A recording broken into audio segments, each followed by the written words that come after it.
Diego Pavia. They're jumping in here today, and a packed crowd is expected at FirstBank Stadium. He's the College Football Hall of Famer, Matt Stinchcomb. I'm Taylor Zarzer. You'll see Torrey Petrie in just a moment. Boy, Clark Lea's Vanderbilt team has an identity in his 5th season in Nashville as one of the best teams in the country. Meanwhile, Auburn is starting over again. Yeah, the identity for Vanderbilt is they're a playoff contending team. Narrowly missing that victory a week ago, almost came back. Auburn is seeking a reset. Can they kind of recharge this season? Only 3 games left to play, including today. An opportunity to try to change the trend of the season for the Tigers. Fired Hugh Freeze on Sunday. DJ Durkin named the interim head coach. He's the defensive coordinator also. His defense has been sensational, but on offense, they've been searching all season. Yeah, championship caliber defense. They've been able to hold teams in check offensively. The difficulty has been moving the football and scoring the points. It's really held back, and it's as evidenced in their win-loss record. Can they find a way to jumpstart that offense versus this Vanderbilt team that's been playing very well on the defensive side of the ball? Just a moment ago, Torrey was with interim head coach DJ Durkin. Coach, you take over this team on Sunday. What was your message to your guys to get them ready to play today? Just that we're together. It's a team. It's not, when you're coaching one side of the ball on defense, I want the team to understand and know we are one team. And so it's not offense, defense, or special teams. It's all of us together. I think they've really done a good job embracing that this week, and we're going to put it on the field. What about their preparation this week has given you confidence that they can upset the doors today? Just the energy. There's been energy every day with our meetings and our practice, and we've challenged them on that, and they've done a great job with it. So, I mean, they seem in a great spot. I think when you look at day to day, we put the work in throughout the week, and that's all you can ask for as a coach, and now it's time to go let loose. Thank you, Coach. Thank you. Thank you both. Well, we talked about identity. Clark Lee says this is an identity game. As Auburn is searching for one, Vanderbilt has to show theirs today. Yeah, it's a lot about stability, something that DJ Durkin is trying to establish at Auburn. Clark Lea's already done that for Vanderbilt. It's a proven formula. They've been a winning team throughout this season. He's been building that foundation for years. Now they're finally seeing it validated in the win-loss column. They know who they are. The whole idea today is don't give a team that's still searching an opportunity. Now let's take a look at fueling performance, brought to you by Gatorade. Diego Pavia coming off a career high in passing yards in the loss to Texas, and he loves his tight end, one of the best in the game in Eli Stowers. Yeah, a matchup today that we're going to pay very close attention to in this one. The tight ends contributing for Vanderbilt on the other end of the passes of this man, one of the best playmakers in college football. He certainly has the attention of Auburn's head coach now and defensive coordinator DJ Durkin. You see the proficiency. 3rd down percentage, 53%. That's #1 in the SEC, 8th in the country. And when they get in the red zone, they're scoring touchdowns. Up against both teams. That's an unsportsmanlike foul against each player on each team. That is their first. You heard that. They were jawing at each other at midfield right as the coin toss was going on. And Kyle Olson, today's referee, gives an unsportsmanlike conduct penalty on both teams. This place is up for grabs in packed FirstBank Stadium. It's the 46th meeting between the two teams dating back to 1893 when Auburn beat Vanderbilt in Montgomery, Alabama. Vanderbilt won 19 of the next 25 through 1955. They didn't play again until 1978, and Auburn won 13 in a row. But Vandy has won 3 of the last 5, including a win in Auburn last year. How about this? It's the 2nd time Vanderbilt has been ranked in the 46 career meetings. Auburn won the toss. They deferred. Vanderbilt gets the ball first on a beautiful mid-November day. Connor Gibbs to kick to the dangerous Trey Richardson.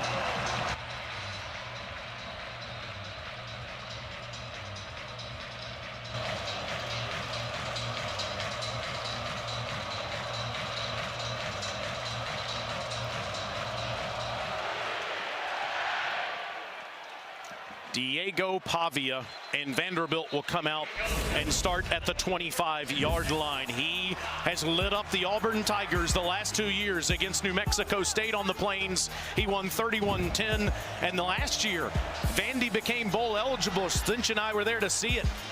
in the victory against Auburn to get them to a 6th victory on the season. 17-7 was the final. 5 passing touchdowns in those 2 victories. And 0 turnovers by Diego Pavia. And all week, DJ Durkin talked about he's so good on the second play. You call a play, and then after that snap, it's the second play that he's capable of making. The improvisation skills that he has is so dangerous. He will hand to Cedric Alexander, and said the Austin, Texas native gets a couple of yards. Ced only had 6 touches in the game last week in Austin, Matt. 5 rushes, 1 catch in the game. They need to get Alexander going. Yeah, they want to get that ground game established in this one. This is an offense that's one of the most efficient in the country, meaning they're able to get to that 3rd down conversion, that 3rd and manageable, to extend drives. That starts on the early downs. You got to win on 1st and 2nd. Robert Woodyard, the junior from Mobile, with his 50th tackle of the season. Pavia, line of scrimmage, ball to Richardson. Richardson gets the edge. Watch out. He's pushed out of bounds in Auburn territory by Caleb Harris. Division II, Washburn to Vanderbilt for Richardson. He gets 25 yards. Well, you challenge him, right? So there's 3 defenders over 3 potential receivers. 2 of them become blockers. The challenge leaves for that time Jaquez Robinson to come up and make that play in space. And Trey Richardson, excellent speed and able to get outside early. Good blocking by Tristan Brown there, wide receiver for Vanderbilt, to give his teammates some room, and Vanderbilt will snap this from the Auburn 48. Back to the ground they go, and Alexander is bottled up. This Auburn defense is one of the hardest in college football to run against. In fact, it's the best Auburn rush defense since 1988. So stout up front is this Auburn defensive line. It starts there. You got to stop the run in this conference. Sets the stage for the rest of your defense. And repeatedly, the Vanderbilt coaching staff talked about DJ Durkin's defense, that challenge. They have to be patient with the run game and stick with it. That was a very short gain, but they got to stick with that element of their offense. DJ Durkin is still the defensive coordinator, and he's the head coach. It's 2nd and 9. Pavia will turn in hand again. It's Alexander, and again he gets almost nothing. Bryce Diaz, the true freshman from Maryland, on the stop. So we talk about that efficiency on 1st and 2nd. Short gain on 1st, no gain on 2nd, and now 3rd and an obvious throw scenario. What we talked about earlier, though, is the efficiency of this defense, of this offense, rather, and the difficulty they will have in blocking that man. Keldrick Falk, one of the best defensive ends, true defensive ends in all of college football. Vanderbilt's one of the best in the country on 3rd down because of the man that's playing quarterback. There's Falk right there at the top of your screen. Pavia again. Now this is behind the line of scrimmage, and instead Stowers doesn't throw, and he's tackled by Jay Crawford, the sophomore from Stinchcombe Country. Parkview High School in Atlanta forces a 4th down. Well, we see that skill set. We were talking with offensive coordinator Tim Beck yesterday, and they're going for it. They got the offense back out on the field. Quickly, too. This is 4th and 10.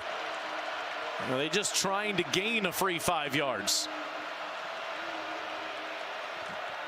Vanderbilt is 7 of 11 on 4th down this season.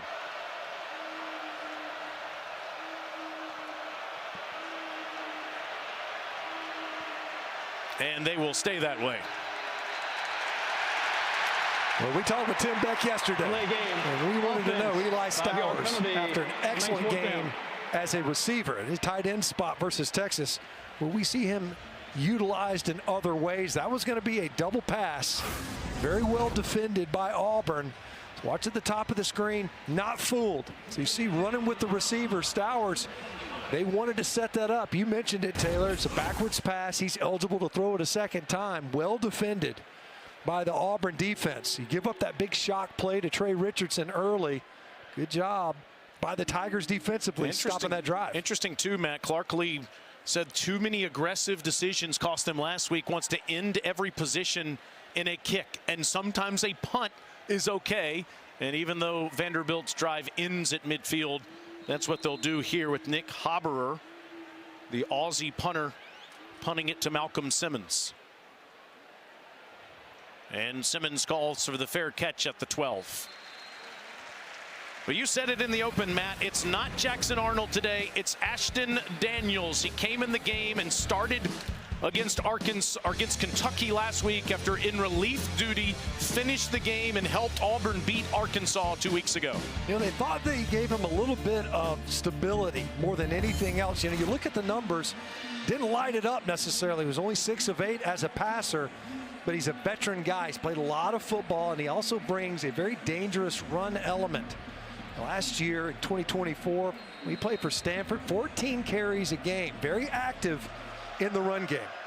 Open competition early in the week, and DJ Durkin makes the choice with him, and on a jet sweep, Singleton gets the carry around the edge and gets a few. There is Jackson Arnold backing things up, started the first 8 games, threw a pick 6 before the half at Arkansas, benched. Daniels came in, then last week Arnold came off the bench for a couple of series, then benched again. 2nd and 8, and again it's a run, this time to Cobb, and Cobb doesn't get much. He's bottled up by Brian Longwell. The Nashville native makes it 3rd and long. And in addition to the change, or at least staying with the change at quarterback, a new face at center. Mason Murphy, who's been their right tackle all season long, is the center to start the game today for Auburn. And Isaiah Miller's at right tackle. And throwing on 3rd and 9, that's a good ball by Daniels to Perry Thompson, and it's a first down ball out past the 22-yard line. Great job by Ashton Daniels, just buying time, kept his eyes downfield and slid in the pocket, did not panic. Derek Nix, the offensive coordinator, said they'd go fast, and that's what they're doing as Eric Singleton makes the catch. He has a catch in all 34 games he's played in college. It's the 3rd longest streak in the SEC. 8-yard completion to Thompson, 11 to Singleton, and now Auburn is out to the 33-yard line. You can see the urgency that Auburn's playing with offensively. A lot of tempo over the football quickly after huddling nearly every snap last week. And here comes Vanderbilt, almost mistiming the snap as Martell Height came flying into the picture there for a minimal gain. If anything, it's 2nd and 10. Derek Nix to the far left of your picture there is the offensive coordinator. 45 years old in his 2nd year at Auburn, coached at Ole Miss for a long time. Terrific running back for Southern Miss. Will call the plays on every down for Auburn this week. And on 2nd and 10, inside handoff, Cobb can't bounce off Vanderbilt defenders. Zaylen Wood on the tackle, and another 3rd and long for Ashton Daniels. And keep in mind, right, new face at their right tackle on this 3rd down. Last time Daniels was able to buy a little bit of time in the pocket. You see Vanderbilt showing pressure. So part of this is you got a new guy in there at center. He's been playing tackle. He has not been setting protections. Vanderbilt's going to try to confuse the blocking scheme. On 3rd and 9, there's good protection there, and Daniels takes off, breaks tackles. Flags are on the field as he dives near a 1st down, and this is in the neighborhood of holding in the backfield.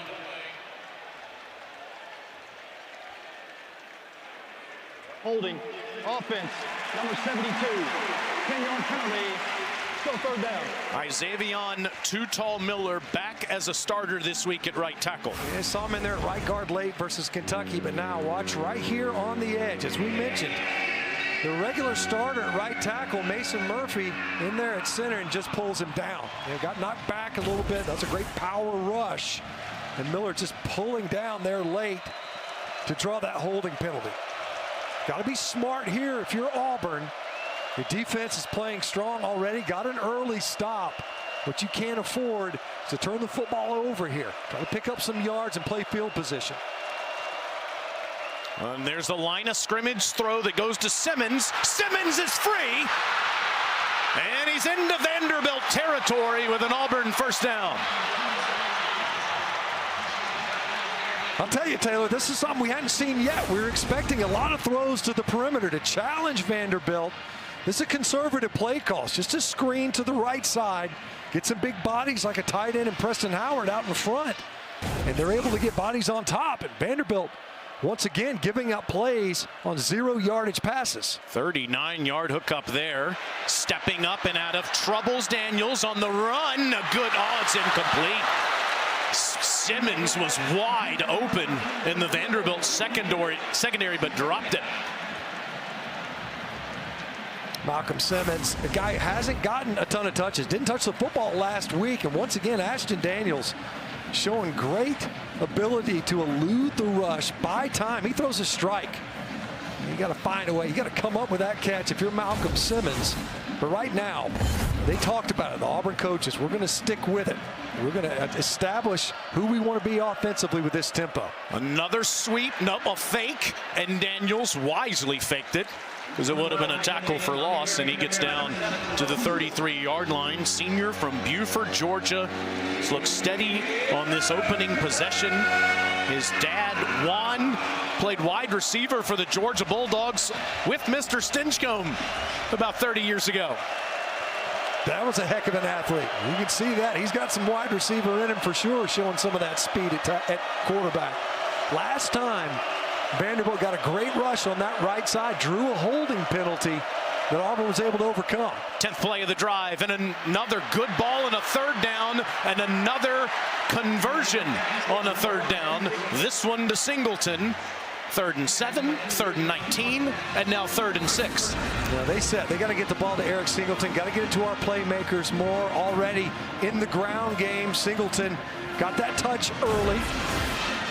That makes that defense respect it. Let them see it, right? Let that guy get out there on the perimeter. Wasn't a big gainer, but it sets up plays later on. And Derek Nix finding ways to get it to number 1 early in this game. His quarterback's done a great job after the snap of making him right and buying time.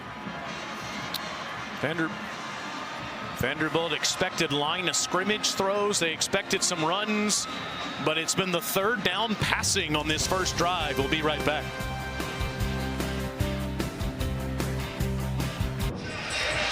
The umpire was hit on the last play, and that's why the game was stopped here briefly. This is what Auburn has done on the first drive, Stinch. 10 plays, 65 yards, and those 3rd down conversions have been big.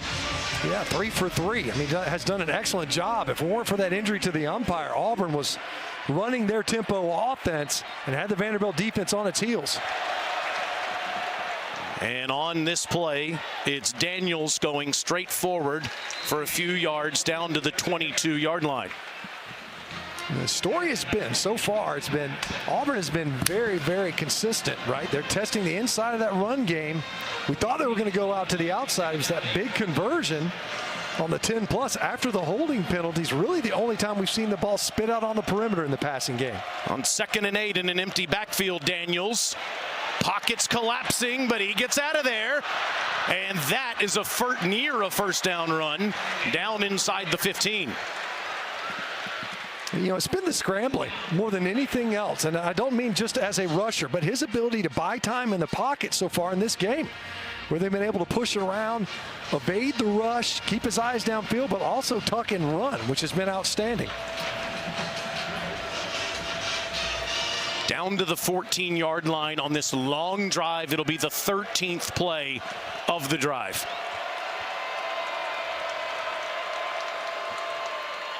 Daniels across the middle to the end zone. Touchdown, Auburn. Eric Singleton.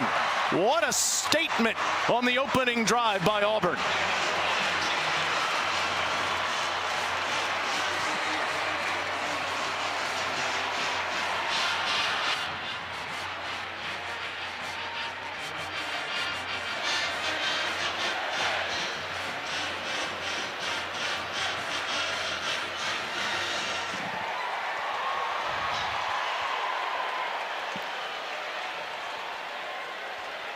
With all of the noise going on, DJ Durkin's team comes out, gets a stop on defense, and scores on the opening drive as Alex McPherson makes the extra point. Starting quarterback Ashton Daniels, 5 of 6 for 81 yards. He throws the touchdown pass here to Eric Singleton. Auburn is on top first at number 16 Vanderbilt.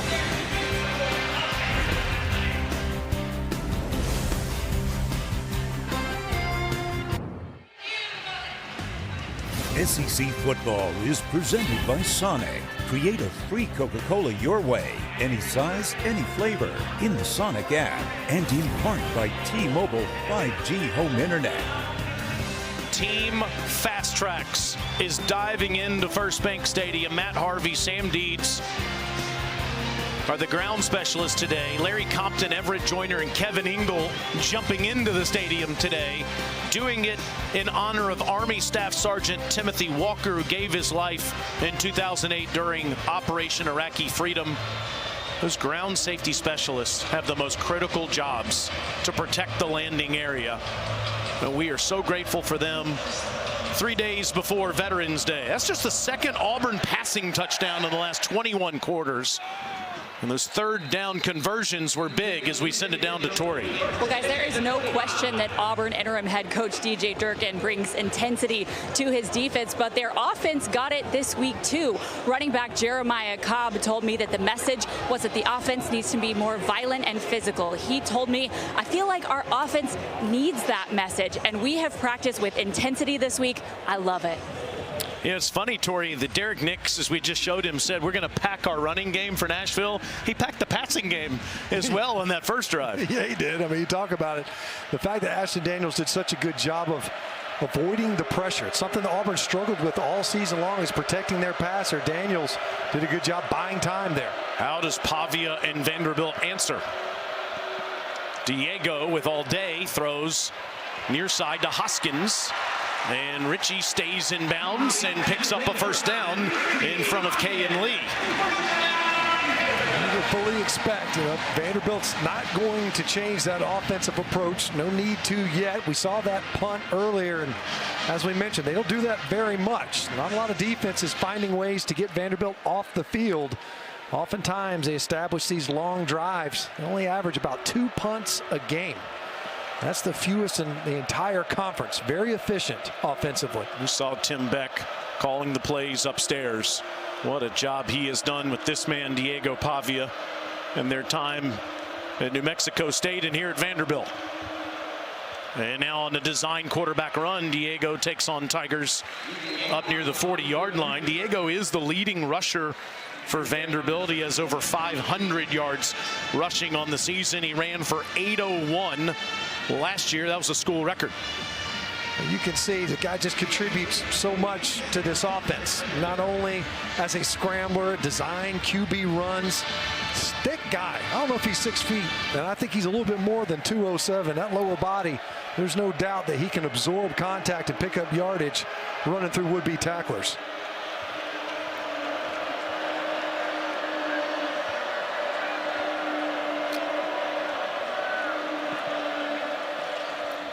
And Pavia will keep it and spins forward up near the 43, where Amaris Williams and Bobby Jamison Travis tackle him, and it'll be third down for Vanderbilt again. Yes, if Pavia is going to tell people he's 6 feet tall, so am I. Yeah. And I'm 5'10". Yeah, buddy. Yeah, your Statue of Liberty from the free throw line type kind of thing. If he's at 6 feet tall, that's for sure. You're banging your head on the door jamb.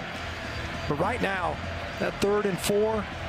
So keep an eye on Pavia. If it doesn't hold up, because they get the ball out quickly, you see right here that matchup.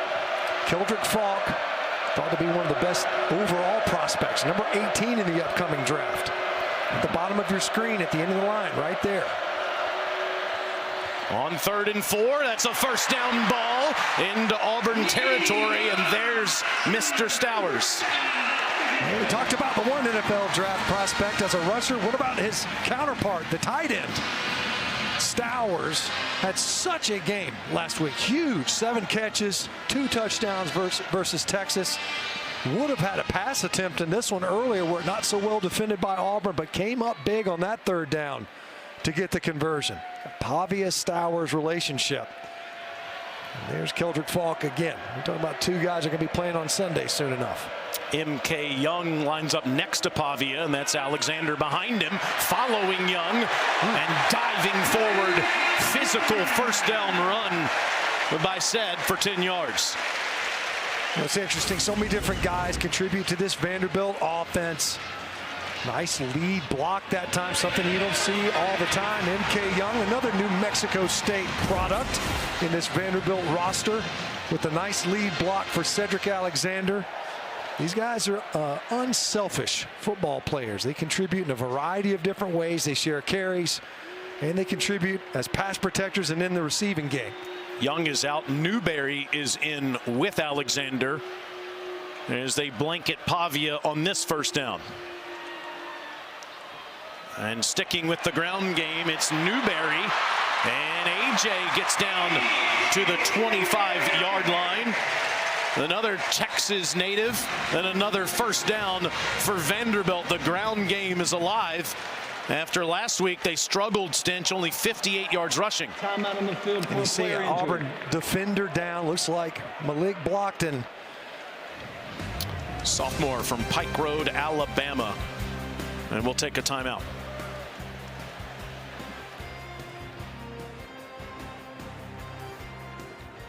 For the win, brought to you by Sanderson Farms. Well, we talked about Keldrick Falk, and he's just such a dynamic player. Guy's good in the pass rush, so it's good enough speed to win on the edge, able to get home. But in the run game as well, quick hands right there at the line of scrimmage, generates a tackle for loss. And in the run game, I think that's really where his game has evolved a lot. The emphasis there, stout at the point of attack, a hard guy to move. His numbers don't pop out because you don't run at this guy, and you build your protection around him to try to make sure he doesn't change the game.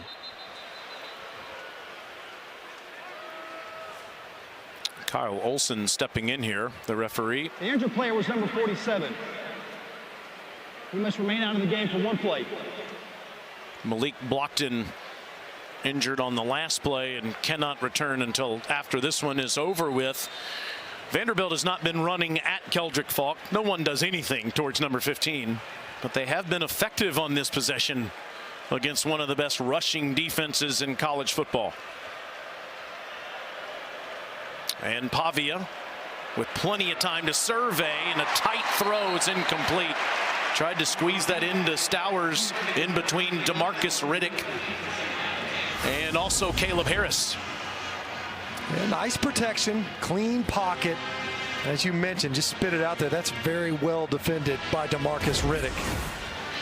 Riddick, a long linebacker, listed at 6'2", able to get in front of that pass and knock that ball down. From where the Big Peach is in Clinton, Alabama, sophomore that was an SEC All-Freshman last year. And on 2nd and 10, Pavia. Look at this guy just elude Auburn defenders. Had people everywhere near him, and he still picks up 8 yards. Anquan Fagans on the tackle.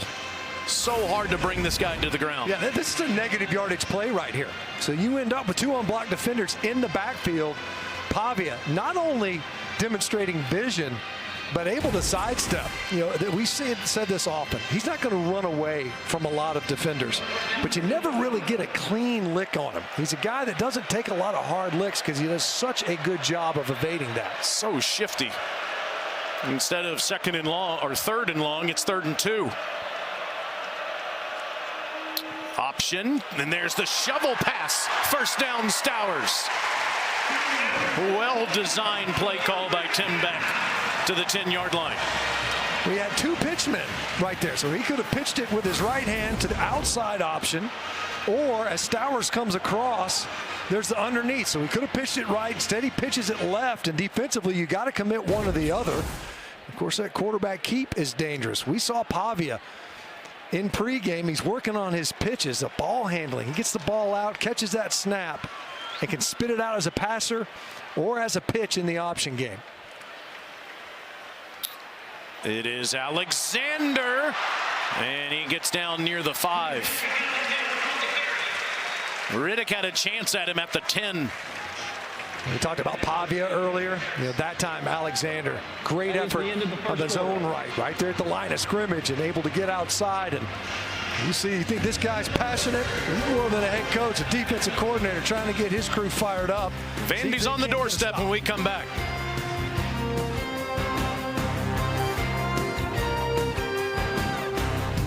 Eastern on SEC Network. The Kentucky Wildcats off that win against Auburn on the Plains built 7-0, but the doors on their 11th play of the drive are knocking as they're down to Auburn's 6.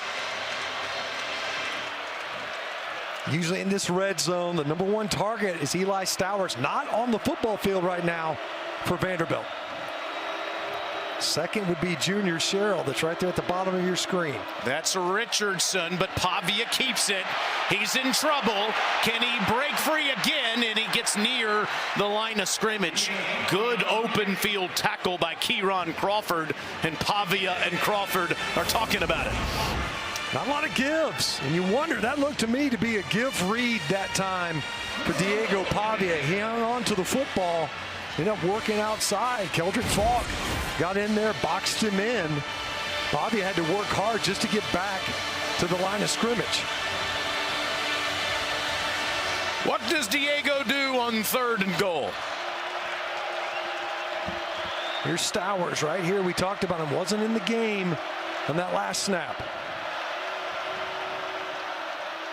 Diego pumps to Richardson, and he's down near the 5, and the Auburn defense makes a stand.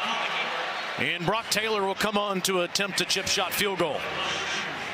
And the Auburn defense, so you think about it, you come out, you force a Vanderbilt offense to do something that they don't do often, punt. This time it's going to end with a field goal attempt. Pavia, that wanted to send that football out into the flats, thought better of it.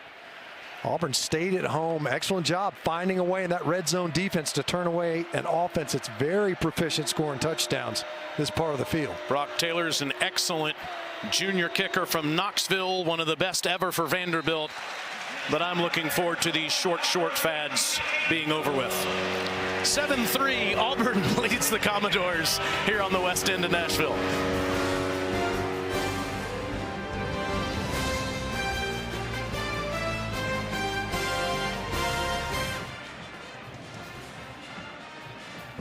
Vandy's drive ended in a field goal. Auburn's ended in a touchdown. Ashton Daniels 5 of 6 passing on the first drive, and the one incompletion was a wide open drop.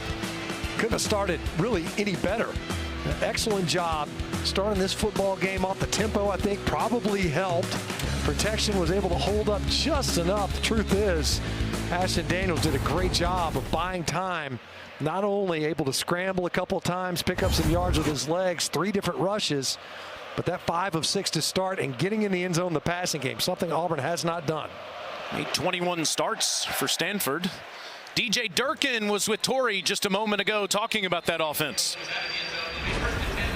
Welcome back to Nashville. Coach, your quarterback out there had a great first touchdown drive there. What do you think of the way he's playing? Yeah, I like how our offense operated. They operated with tempo, converted some third downs. That was big, keep the drive alive. We got to make some stops here on defense and set some hard edges. Defense did hold that Vanderbilt offense to a field goal. But Daniels back on the field. He's rushed for over 1,200 yards in his career at Stanford and now at Auburn. And he wants to throw here. Instead, will take off again. And tackled by Brian Longwell right near where that ball was snapped. The junior from Lipscomb Academy here in Nashville, one of the leaders for Clark Lee's defense. Yeah, that play didn't go the way they intended at Auburn. Wanted to get that ball out quickly, couldn't do it, and Brian Longwell, great play. Daniels hit as he throws, and a good ball and a first down ball to Singleton. You could tell, concerted effort to get the ball to Eric Singleton. Makes sense. One of the better playmakers in this Auburn offense. And right now, Ashton Daniels, I don't know that he could have started this football game off any better than he has so far. This is not a surprise to see how quickly Auburn is moving. Daniels pressured again and takes off again. And a first down run into Vanderbilt territory. You're going to have to be so disciplined in how you rush Ashton Daniels today. A lot of it because, Miles Capers that time was able to get pressure inside out, but then you lose that edge contained rusher. Ashton Daniels is going to hurt you with his legs. Over 1,400 rush yards in his time at Stanford. Derek Nix does slow it down briefly here, but he told us last night, we are going to go quickly. That's not a surprise to Vanderbilt either. They expected that as Cobb goes up the gut. down to the 42 where Randon Fontenette is waiting for him. Nick said, we need to be simple. We need to communicate effectively today and play quickly. Empty backfield. Daniels goes through the route tree and it fires a first down ball to big Cam Coleman inside the 30-yard line. It's another great ball downfield.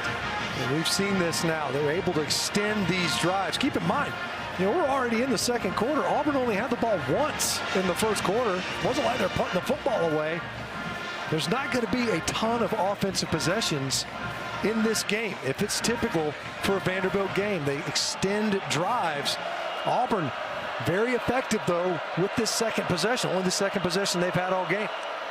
Daniels moves the pocket, dumps it off, and Cobb is inside the 20, and he's lassoed inside the 15, down at the 11-yard line. That was Bryce Cowan on the tackle, but 16 more for the Tigers. And you can see the run threat of Ashton Daniels and the effect that it's having on the defense. Back to come up and maybe perhaps play him as a runner, opens things up for Cobb with an easy pitch and catch on the edge. Cobb, one of the top runners in the SEC, with a big catch there. And now here's a design quarterback run, and here's a touchdown for Ashton Daniels. How about this start for the senior transfer from Stanford?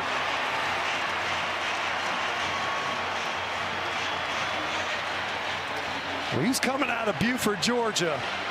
Thought to be one of the better dual threat quarterbacks in the entire country. Proved to be the case when he was at Stanford.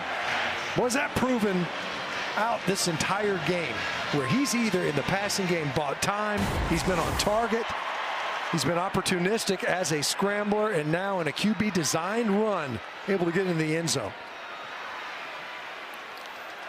The often maligned Auburn Tigers offense is humming here in the first half against Vanderbilt. Daniels has 167 of 174 of Auburn's yards.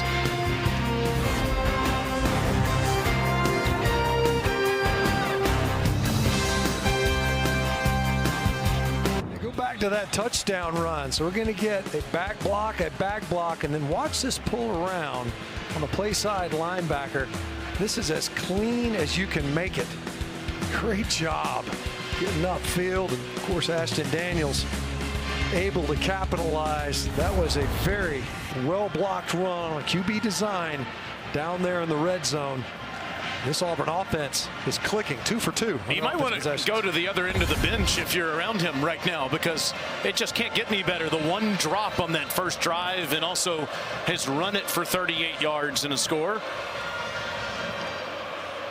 He's been waiting his turn. It's a short kick, and Richardson will have a chance to field it at the 3. Just barely crosses the 20. Multiple video angles are available on iPad, allowing coaches to see what's happening in new and unique ways.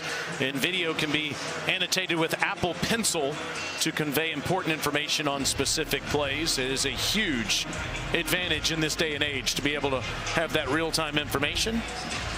So back-to-back weeks here, Matt.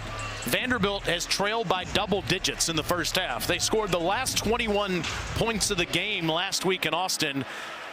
And that onside kick, so close to giving them one last chance before falling by 3. And here they are up against it again. Pavia surveys, and a good easy pitch and catch with big Mr. Stowers for 8 yards. Eli already a few catches in the game. He's just so prominent in the passing game, and we talked about this coming into it. There's Stowers and the other tight ends, Cole Spence. He had a big block earlier on the outside run, and able to flip it to get it on the perimeter. These tight ends are going to have a big game for Vanderbilt today, because the edges, the edge rushers especially, Keldrick Falk, Kieron Crawford, difference makers for this Auburn defense. Stowers had 146 yards receiving and 2 touchdowns last week in Austin. It's fake to Young, and Pavia tries to dive ahead and is short of the 30. It'll be 3rd down And 2 to go. Xavier Atkins, the tackling machine, with his 70th of the season. That's a heck of a play that time, Xavier Atkins. He's had 2 pullers, big bodies coming at him. Did a good job able to fight through that wash and make the play on Pavia, who we mentioned is very stout. Big 3rd down. We talk about how good Vanderbilt has been. Keep in mind, we talked to Tim Beck. He said, look, I've got a lot of boots and nakeds that we haven't even gotten to. It's a full house backfield with Pavia in here right now. Yeah, 3 of them back there. Young, Newberry, and Alexander. And it goes to Young for the first down. Out past the 31. How about that? So much misdirection, right? So you got 3 different potential ball carriers. You had Alexander working to the right, Newberry working to the right, but ends up being Young, who started out to the right of Diego Pavia, just hitting it straight downhill.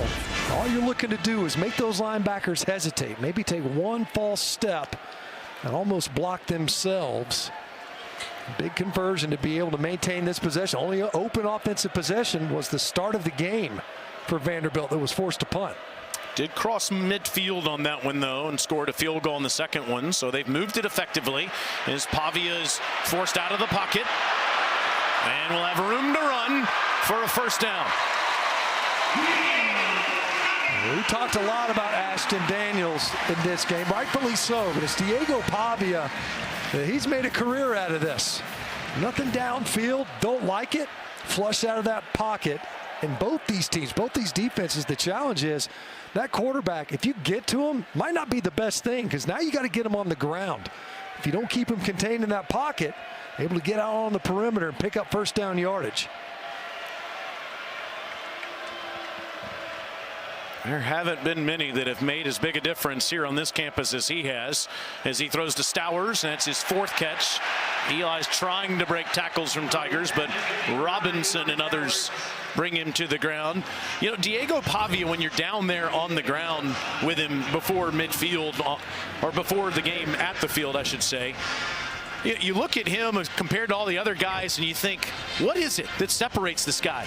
I think it's his awareness, just his ability to understand the game and be so shifty out there. Well, and you can see him. He's dapping up everybody. Everybody gets a high five, tons of juice from him. But he's built like a running back. He's got fantastic hands. The ball handling is really good. Gets the ball out quickly, can do so much with that football. It's James L. Lassiter in the backfield with him. Pavia trying to set up the screen, and here's Lassiter. Lassiter, first down inside the 40, down to the 38 as we go down to Torrey. Guys, we went to Vandy's practice on Friday, and we saw something you don't usually see. Every Friday, Diego Pavia goes over to a group of his wide receivers, and he takes turns playing wide receiver or DB up against them. They trade off lining up, and those guys were having a blast. I asked him about it in warm-ups today. He said, you know what? I'll moss some guys. Don't put it past me. Yeah, it's like he just wants to play backyard football for the rest of his life. Yeah, well, he kind of does. I mean, he's doing it right now. He's been doing it for a long time, that's for sure. 15 yards to Lassiter on the last play. He's out. Young's in. How about this? 14 personnel. MK down to the 35, and the ball is out and is picked up. And they are going to say that he was on the ground. That's Keldrick Falk running with the football. Auburn takes over on the first turnover. Recovered by the defense. First down, Auburn. But there's the difference maker. And Keldrick Falk, we said he hadn't been able to get a ton of plays because nobody wants to run it near him. But Young took a big shot on this run. Watch the collision. Boom. Ball comes out. And Keldrick Falk is right there to make the play. Eric Winters, the true freshman, coming up, laying the wood. We also give Dallas Walker credit from behind here as look as him wrapping up. Looked like the ball might be coming out as Winters was coming in there to lay the lick. Walker, the senior from right here in Nashville.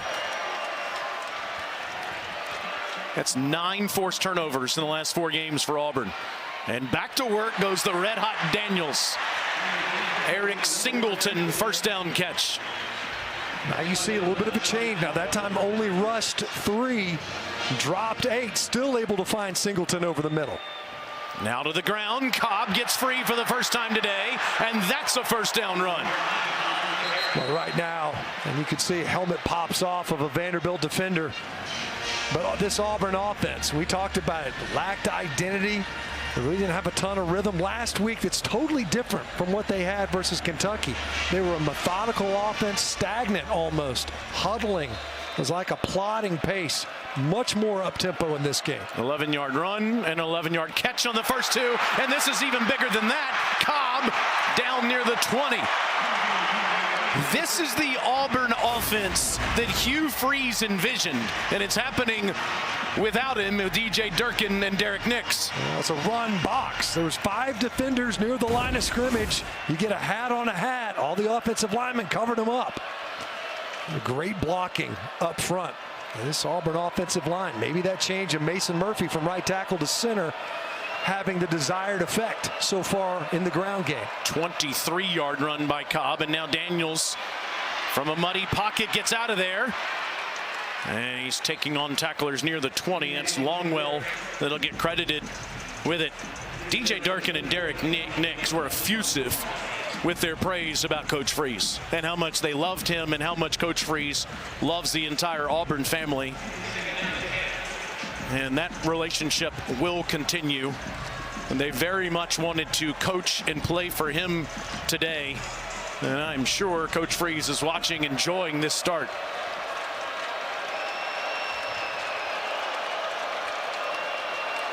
On 2nd and 11, Daniels will turn, and that's a good ball to Singleton.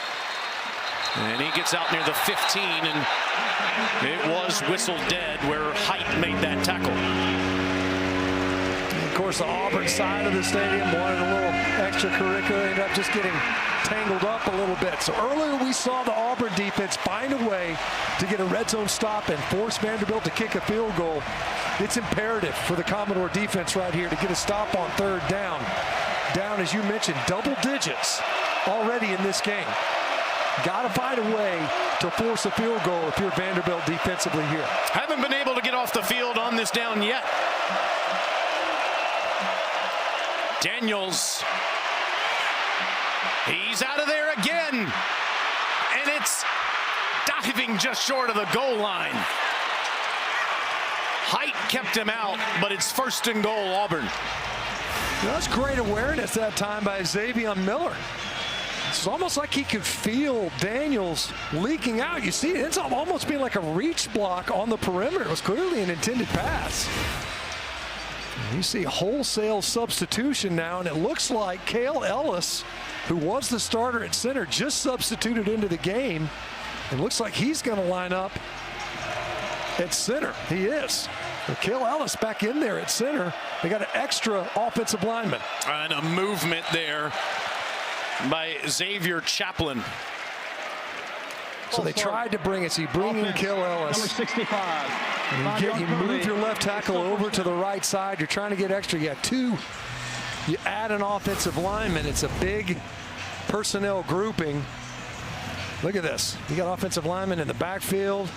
You got big bodies everywhere. You're just going to try to Tonka truck your way into the end zone. And Ellis goes back out, and Murphy comes back to center, moving over from right tackle. How many times over and over again on these 3rd downs where Ashton Daniels finds a way, channeling his Diego Pavia.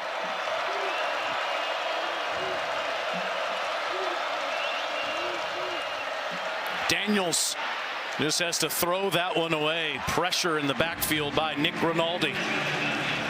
That time, the first time maybe this entire game where you could sense maybe the impact of Murphy moving from right tackle to center, because he lost almost right now pressure right up the middle. Vanderbilt really hasn't been able to pressure Ashton Daniels inside out. That time, Daniels wisely just burns that down versus taking the negative yardage play. That's been the biggest difference in this game so far for Auburn offensively, avoiding those negative yardage plays. And Daniels on a design quarterback run. No place to go. Miles Capers, Randon Fontenette. Great great job at the point of attack by Fontenette. He's the green dot, meaning he's the one that's getting the defensive signals. You see it on the back of his helmet. He's making plays, and that's big. Now, another third down opportunity for this Vanderbilt defense. It's been the difference in the game, these third downs, and at the 2-minute timeout, we have another big one. DJ Durkin's offense is on fire. 2-minute timeout.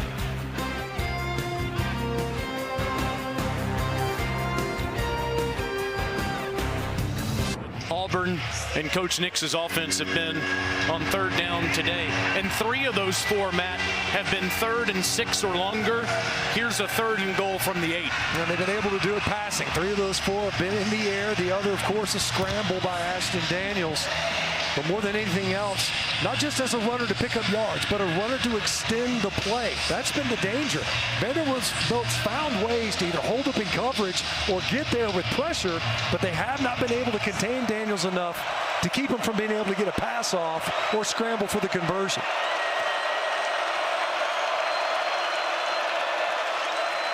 Daniels to Singleton. That's a deflected ball, and Cam Coleman's going to pick it up, and he's out of bounds near the 25. Now, C.J. Hurd got a hand on the ball there, so let's see what the ruling is. It should be incomplete. The ruling on the field is an incomplete forward pass. You see coming off the edge, Hurd, pressure right now. They had 2, so you're bringing 2 off the edge. You can only block 1 of them. And that pass was going forward, ends up just being deflected. That's a big stand by this Vanderbilt defense. Huge. And it comes from the player that's been making the most plays on defense, C.J. Hurd. Here is a 26-yard attempt by the great Alex McPherson, who has the best field goal percentage in school history. Please reset the game clock to 1:57. 1:57. And just make an adjustment to the game clock there. Put 5 seconds back on there. But you mentioned it was an adventure field goal kick, and McPherson's been a stabilizing force there. Well, 2 years ago, he had a perfect season, and then those horrible issues last year. It required surgery and lost more than 40 pounds. And he just nails that one through. And Auburn's lead is 14. Vanderbilt needs to score some points against Durkin before the half.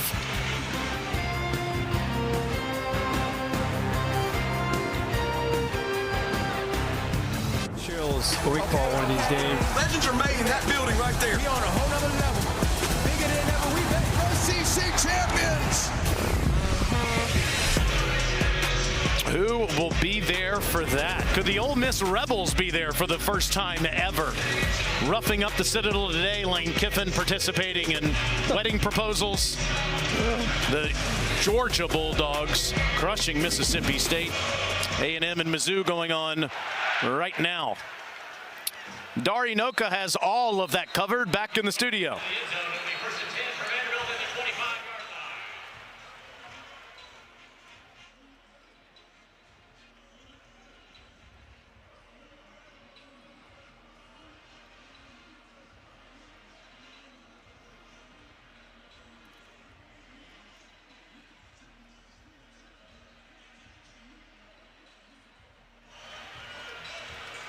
Yeah, and to what Benjamin and CD were just saying, Vanderbilt's offensive efficiency has been outstanding all year. There's different ways to look at that, but Clark Lee says, I want a touchdown or a field goal at the end of every drive, and they've been the best in the SEC at finishing drives that way. Only 3 points in 3 drives so far in the first half. Pavia. So good with his legs, and that's a first down. You can see right now in this game what Auburn is doing is making it hard with the box count. How many defenders are near the line of scrimmage? They're kind of cheating. It's like, all right, are you going to play in coverage? Or are you going to play the run? And Pavia, that was an intended pass. He just takes off running. Diego out the backside. Against his body, Richardson. He's got it, and he's down inside the 20. It hurt many. that can make that throw, and what a catch. He's a right-handed passer. He's rolling to his left, evades that rush from Kieran Crawford, who won right now on the inside. And Tim Beck says, I've never coached a guy who can throw it as well as he does as a right-handed passer, rolling to his left. Pavia, end zone, touchdown! Junior Sherrill. How about that answer?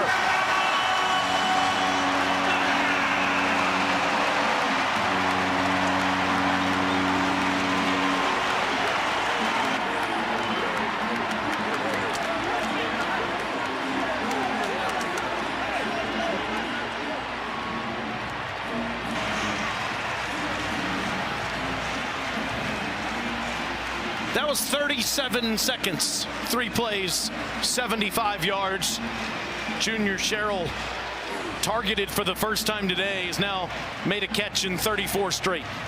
Yeah, well, definitely not their usual modus operandi, but they demonstrated at the end of that Texas game.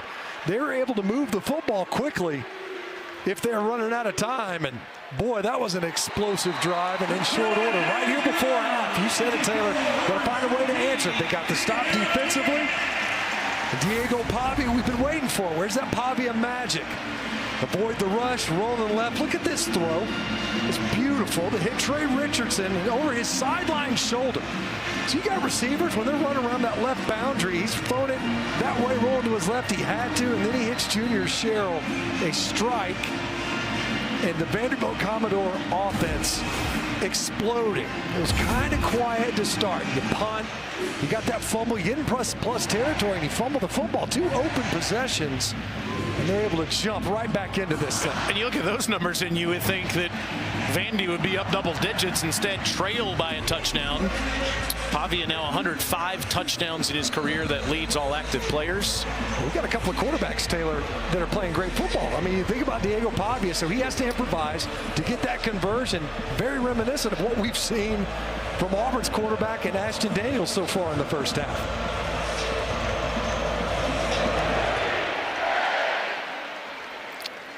If anything, Vanderbilt scored too quickly there because Auburn has all 3 of its timeouts. Well, as we mentioned, all game long, they've been committed to the tempo, and boy, has that's been the difference. The DJ Durkin, the defensive coordinator, now head coach, and Derek Nix on the right. And you see last week, they're going to eclipse those total yards. There's already 236. We got time to play in the first half. They only got 241 last week versus Kentucky. A totally different picture offensively for the Auburn Tigers. And just remember, folks, that you're watching this with 1:15 to go in the first half. Auburn gets the ball to start the second.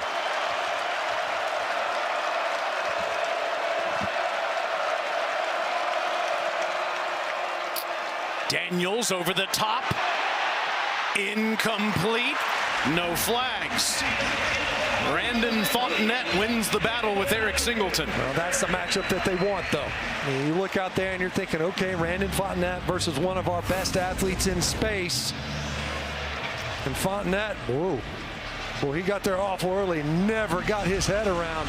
Well, we've seen a lot of flags come out on plays like that this season. Surprised we did not see one there. Instead, 2nd and 10, Cobb to the ground. He takes off again. A first down run up near midfield. We talked to the Vanderbilt coaches, and they said, look, a lot of their explosive runs is where they kind of spill it out the back door. That's exactly what happened there. Miles Capers just lost that edge contain on the backside. That was 18 yards. Now Daniels dumps it off to Cobb underneath, and he's tackled near midfield.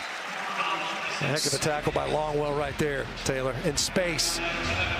Auburn will not use one of those 3 timeouts yet, but there is a Vanderbilt player down. And Miles Capers, he was coming, looks like he was working back to that line of scrimmage when he went down. There are a lot of Auburn people that live in Nashville, Tennessee, that did not like him laying down there, but Capers is being tended to, and hopefully he's okay. Graduate player from Sumter, South Carolina. Yeah, and that's, you know, you could see he got popped right there at the end. Looked like Nick Rinaldi, who came in his hip to Capers' head, and he got up, but he was kind of staggering around. It's this year there's an emphasis, right? They don't want to have any impact on the game because you're kind of gaming it with injuries, but there's no question. You see him, he's trying to get up, and he's not right. You can tell that there's no theatrics there. You hate to see that. He has had an outstanding career here. He's already surpassed his tackles for loss from last year. Massive part of Clark Lee's defense. Good to see him get up and walk off under his own power. And there's no doubt that he was rattled there. But go back to what you were talking about earlier, Taylor. So Vanderbilt needing to score on that offensive possession, but did it so quickly. And it's not like Auburn came into this game similar to the way they were operating offensively a week ago. We mentioned it. This tempo is, you're effectively in a 2-minute drill. And Derek Nix talked about it. He practiced it this week. He said that was one of the biggest things for me as a play caller was my 2-minute drill and how I was going to call that. DJ Durkin, they had some unscripted plays or periods really in practice because he wanted Derek Nix to get into that flow, that rhythm as a play caller. So they had that practice coming into this game. Now we're seeing it unfold with 41 seconds to play.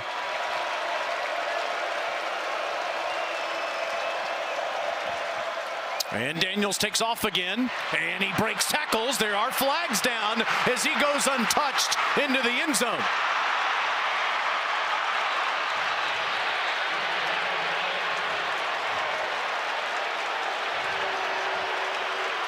It would have been a 51-yarder. Number 15, 10-yard penalty, second down. It's Preston Howard, Stinch, that had just checked into the game at tight end. Yeah, and I got to tell you, it would have been a clean block if he just gets his hands inside. I don't know that it made that much of an impact on the play because Rinaldi's playing downhill. So watch, you freeze it right there, boom. See this hand right here on Rinaldi's back? And so Rinaldi, I don't think Rinaldi even knows where the ball is. He's not even trying to play across his face, but it's a hug. Just get your hands back inside and it cleans it up. Did not need it. Did not need that hand outside. That's a huge penalty, obviously, to take points off the board and back Auburn up.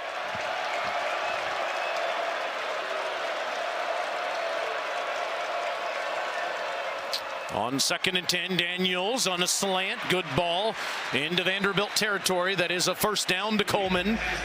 And the clock will stop with 25 seconds as they move the chains. I'll tell you, Taylor. Auburn will call timeout, Matt. Yeah, they're going to stop the clock here. Auburn. I'm so impressed with Ashton Daniels in this game. I know we've talked about his mobility and buying time, but his ball placement. You know, this guy's not playing like a quarterback who hasn't seen a ton of reps. But a lot of his game was as a runner last year in 2024. He hasn't been able to set his feet in the time that he's gotten in these games. He started in the second half versus Arkansas. He got sacked repeatedly. Last week versus Kentucky, 7 sacks allowed by this Auburn offense. So when can you ever get going as a passer? We really haven't seen it. And in this game, he's been lights out. We mentioned it. He had that drop earlier by Malcolm Simmons. Otherwise, you're talking about an incredibly clean game as a passer. 12 of 16, call it 12 of 15, right? Considering that one of those hit a receiver right in his hands. Daniels has a lot of experience playing for Stanford. Lit up Colorado with the help of Elikayo Manor, who now plays for the Titans. Lit up NC State last year. And Daniels here throws the ball to Coleman that's caught short of the marker down to the 38. And Coach Durkin will use another timeout. A lot of communication pre-snap for Vanderbilt. They're second of the half. You know, one of the things we talked about watching this Auburn offense was last week especially, because they were so deliberate in their pacing, there wasn't a lot of moving, a lot of shifts. It didn't really challenge Kentucky before the snap happened. You get your cleats in, see what they're going to line up in, and then play defense. One thing to think about here is Auburn is at Vanderbilt's 39-yard line. Alex McPherson's long on the season is 47. Now, he blasted one from 53 against Texas A&M when he weighed about 30 pounds more than he does right now. And after all of his medical challenges, he has fought his way back to be a world-class kicker again. But all season we have been wondering, how much strength does he have compared to what he had before those illnesses. What an admirable young man he is. On 2nd and 3, Daniels surveys. And down to the 32. That's a first down to Thompson. You see Auburn quickly to get over and clock this football. And save that final timeout. Pretty good execution. And look, you'll say, look, this is, day one install. You practice situational football. Keep in mind, in only your second start, albeit with an experienced quarterback, but for this team, you've got Ashton Daniels. He's taken snaps from a guy who's played right tackle in his collegiate career. He only started in there as a backup center when Connor Lew went down versus Missouri a couple of weeks ago. Mason Murphy doing an excellent job so far with that first pass in the center quarterback exchange. Trying to get McPherson a few more yards here, and Cobb will get inside the 30, down to the 29. So this will be right at 46, maybe 47 yards for McPherson. Timeout, Auburn. Their final of the half. And a great job that time. Nice push. You mentioned it. Really, they were just trying to get that in more of a comfort zone. They ran right downhill, right behind Mason Murphy, who has done a good job solidifying that offensive front. Run game's been much better in this game, and an opportunity where maybe we'll see this play out, Taylor, what you were concerned about. You score too fast, you afford an opportunity to your opponent to get points. And, of course, that touchdown run brought back by the holding penalty. If you're Vanderbilt, part of you's thinking, look, field goal's not the worst-case scenario considering you've seen points come off the board. And this will be 47 yards. McPherson was 6 for 6 2 weeks ago, including a 47-yarder his season long against the Razorbacks.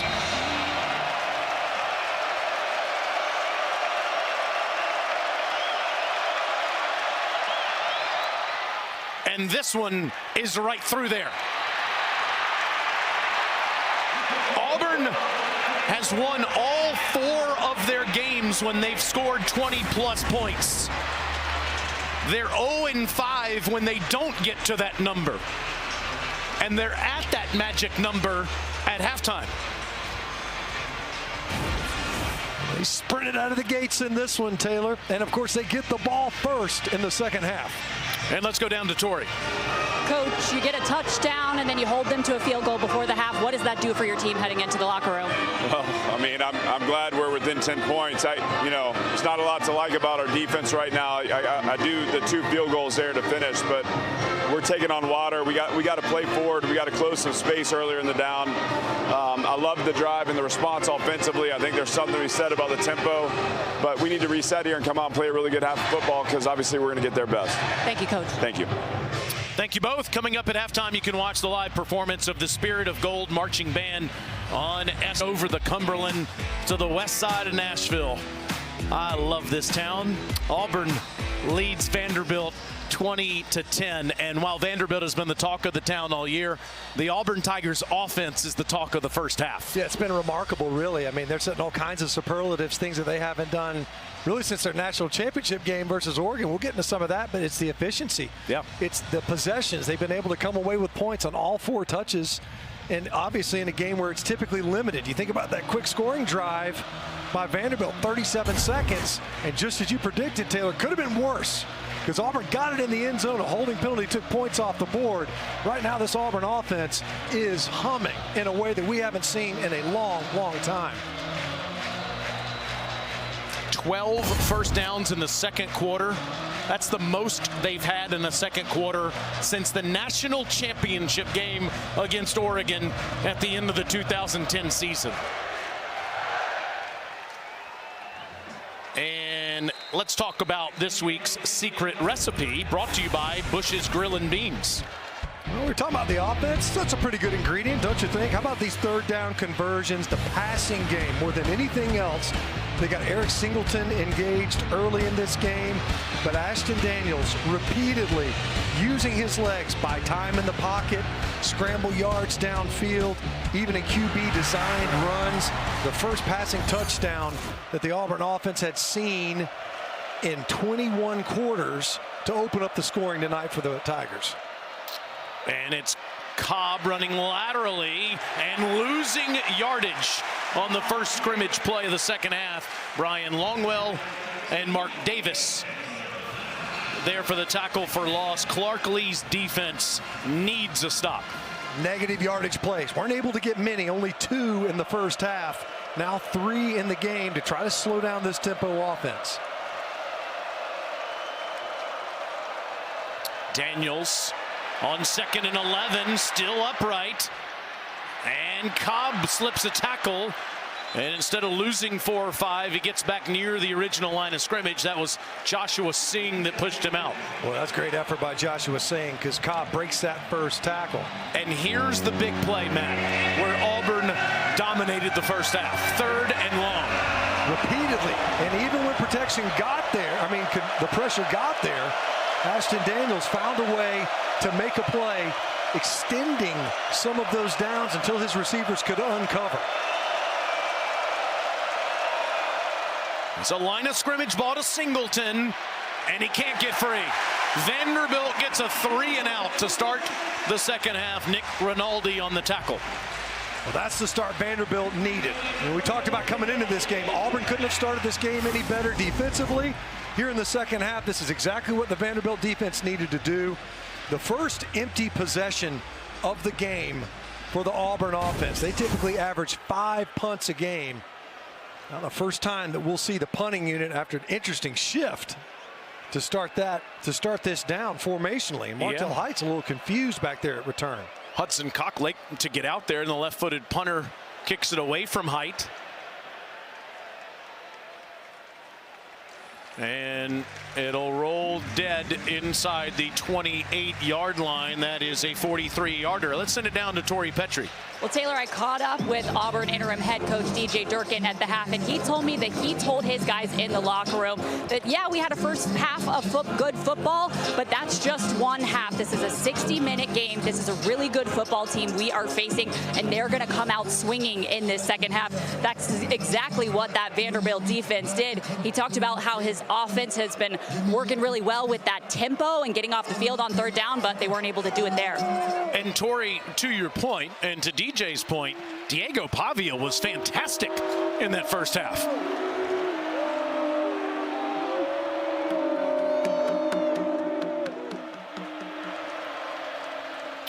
And Diego keeps it here, and he takes on Auburn Tigers past the 30 and pushes the pile a yard further. How about the last drive? 3 plays, 75 yards in just over 30 seconds. Well, we talked about it. Where's the Pavia magic? We saw him scramble to pick up yards.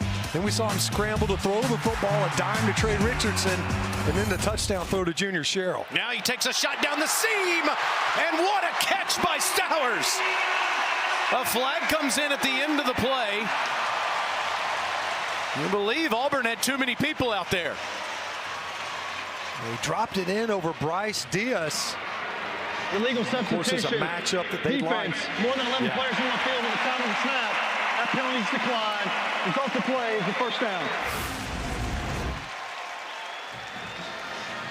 Clean enough pocket. What a ball. The placement over 2 defenders that time for Auburn, and an explosive play. He's completed his last 7. Now he takes a shot, throws it downfield, caught! No, Richardson couldn't make the grab. Boy, Pavia got grilled. This time it was Diaz again coming on that late green dog pressure. See Pavia not rattled by that. He wants to see the result. Richardson can't come up with it. Should have been a catch. Coming back to that throw. Could not quite corral it. Or fast and furious start to this offensive possession for Vanderbilt. You get that explosive to Stowers, and then you're going for the juggler right on the back end of that one. And you mentioned it ends the streak of 7 in a row, and it's one of the best balls he's thrown tonight. On 2nd and 10, Pavia loads up again, and another great catch by the best tight end in the game. It's certainly at this level. Eli Stowers, 14 more. Great hands, and you see this tempo offense from Vanderbilt now. Quick over the ball.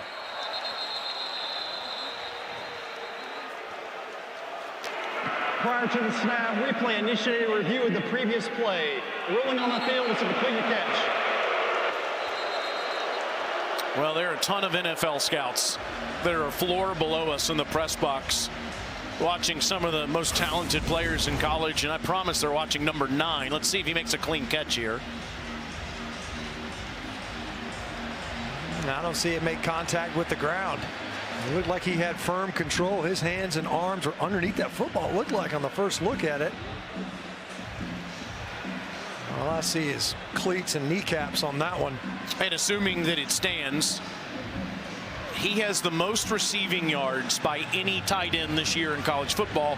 And remember, he's only been playing the position for 2.5 years. He was a quarterback at Texas A&M, and when he started at New Mexico State, before Jerry Kill and Tim Beck said, hey, why don't you go line up at tight end? That's right.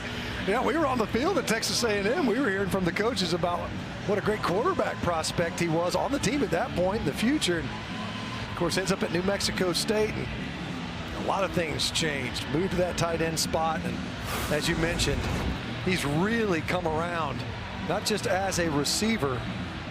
You see there, to me, it looks like his hand and that forearm are underneath this football. It doesn't make contact with the turf. It was ruled a catch on the field. To be clear evidence to see that, to be able to overturn the ruling on the field. And you know, maybe there does the,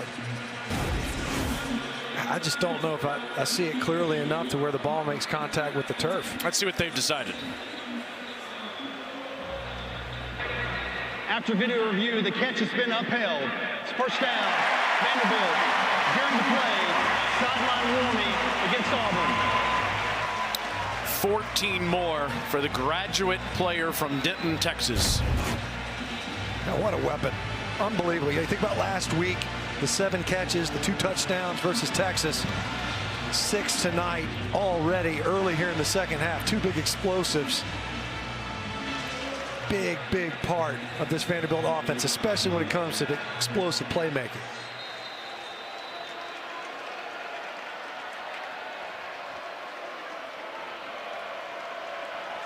It's Alexander moving from one side of Pavia to the other.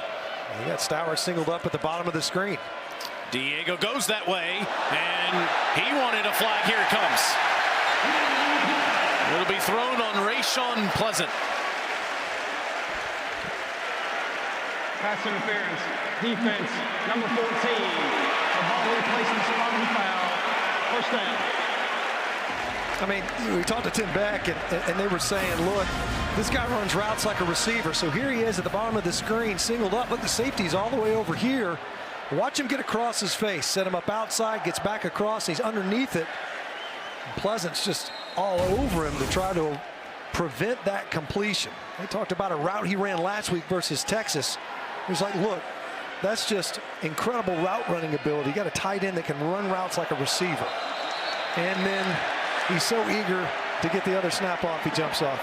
A little false start there. Number 9, 5-yard penalty. Hey, you know what that tells you, Taylor? Whenever you see a wide receiver, tight end, any of those guys. He was getting the ball again? He's getting the ball. I mean, those guys, that ball's going in the air, and more than likely it's coming to you. Those guys get very anxious to get off on the snap. Can understand why Tim Beck keeps calling his number. Yeah, he is a matchup problem for any defense.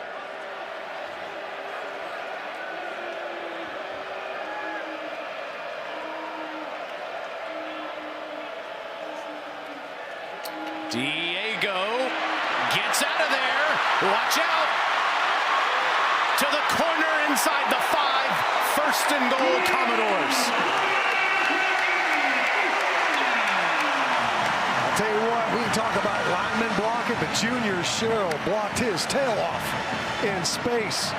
We're locked up big time.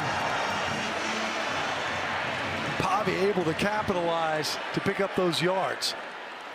Now Alexander to the goal line and in.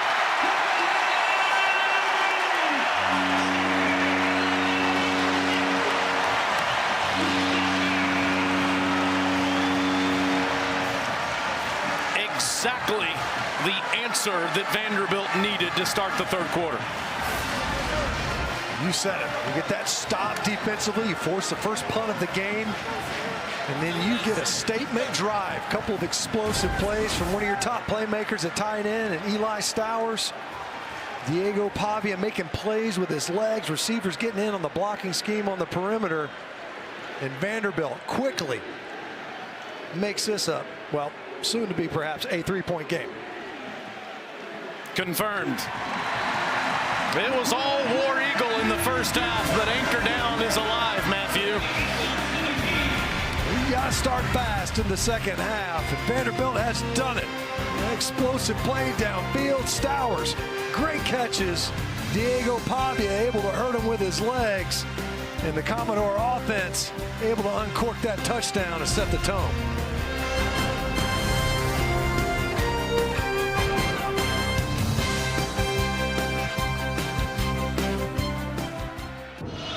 These are the best days for Vanderbilt football, maybe ever. Certainly in 70 years. The late, great Mr. McGugan had some great teams in the early part of the 20th century around here. But Vanderbilt has a big fight on their hands tonight as Auburn's offense has been outstanding, but they did just go 3 and out for the first time. And meanwhile, Vanderbilt's offense is humming. Well, they finally got going. It was right there towards the end of the half. They got a couple of explosive plays, and they started this half the same way. Able to put together some big plays. And of course, to start this second half, as you see the last 2 drives for Vanderbilt, that was the last one's the second quarter, and then of course to start here in the second half, 3 plays of 20 yards or more, 2 of those coming in that last drive, and they got negative yardage plays. Wow, to start this play, this possession, a procedure penalty. Offense, number 65.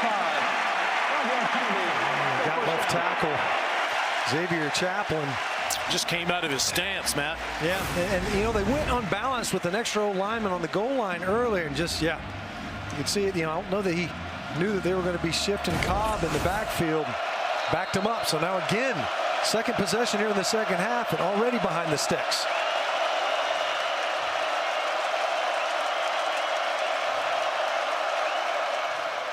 Fake to Cobb. Daniels one-on-one ball to the sideline. And Coleman's out of bounds. It was a great grab as he was fighting with Mark Davis, but none of those feet came down in the green. Rolling on the field is an incomplete pass. Well, even when Cam Coleman is covered, he's open. And it's a good job of just forcing him out of bounds. Look at him go up the ladder. Ooh, and, well, I got to tell you. That's close. That is close. Yeah, they're going to take another look at it. Wow. And that's a lot of body to force out of bounds. At right foot of the big 6'3", 200-pounder from Phoenix City, Alabama. A lot of it was in the green. Was any of it on the white? Yes, that left foot. I mean, you push in maybe to take a closer look at it. Can you determine if that toe is on any of that white? As you mentioned, you almost wish, you know, when he elevates, wow. Oh, wow. Mark Davis was trying to force him out. He went up with him. Wow, Taylor. It was ruled incomplete on the field. But remember, Coleman's foot is the one with the blue. Yeah, good point.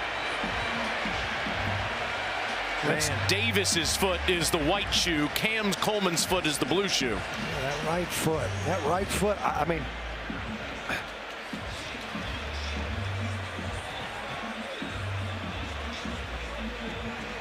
I don't think he's out of bounds. I don't know. It does not look to me like the tip of that toe is on the white. And even when he rolls forward, it looks like it's still in bounds. Watch it roll forward. Man, that is tough. I don't know if it could get any closer. Well, a couple of weeks ago, we had the ultimate judgment call at the end of the Texas-Mississippi State game in this window on SEC Network. And it was overturned there. Certainly looks like from that last replay, there's enough evidence to overturn this one. This is a guy that could be playing football on Sundays in this town in the future. I always love, when this happens on the defensive sideline, the help that comes from everyone there, all the coaches, all the guys, like, no, he's obviously out of bounds. I got to tell you, that toe to me looks like that foot landed in bounds. It's close. We don't have a down the line look at it. It's kind of at that angle, but. Well, terrific job by our crew to take a look at all these different angles. Mitchell Wilkins, the replay official, and here's Kyle Olson's call. After video review, it is a completed catch at Vanderbilt's 48-yard line. The receiver's right foot was inbounds when he had control of the ball. First down.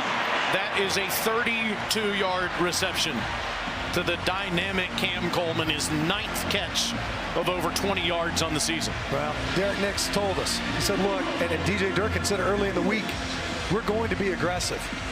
And, Derek Nix, we said, what is your fingerprints going to be? We're going to be fast, physical, and fearless. That time, Ashton Daniels trusting Cam Coleman to come up with a big catch, and did.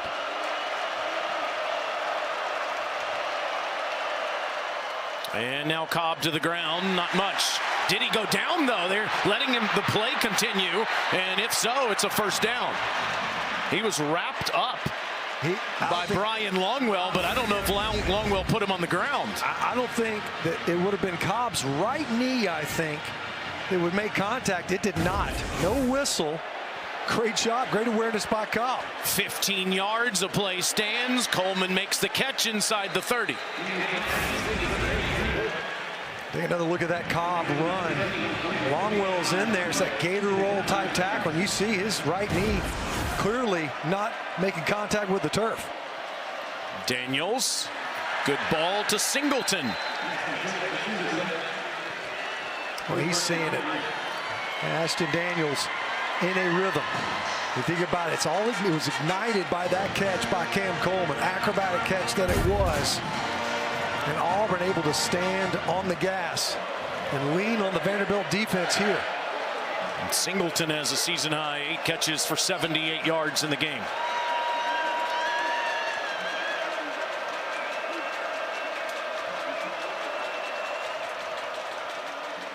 And Coleman again. Can't outrace the defenders. Brian Longwell, Nashville native, has been all over the field tonight. 3-year player, 2-year starter. Well, that time, Vanderbilt begging Auburn to throw the football. It was cover 0. C.J. Hurd was all the way up at the line of scrimmage before he buzzed out. And Daniels moves the other way. That was a dangerous ball. The first mistake he's made tonight, and Fontenette almost made him pay. You said it, Taylor. Just a half rollout, and Fontenette was underneath that route. If he jumps it just a little bit earlier, he's running through the catch the other direction. If nothing else, perhaps coming up with it. As it is, it's a pass breakup. Vanderbilt's got 5 potential rushers up front. Some confusion in the back end. Fontenette has subbed himself out of the game. They're going to have to take a timeout. Timeout, Vanderbilt. He thought he was supposed to come out. Big third down where Auburn's been so good tonight. Coming up next.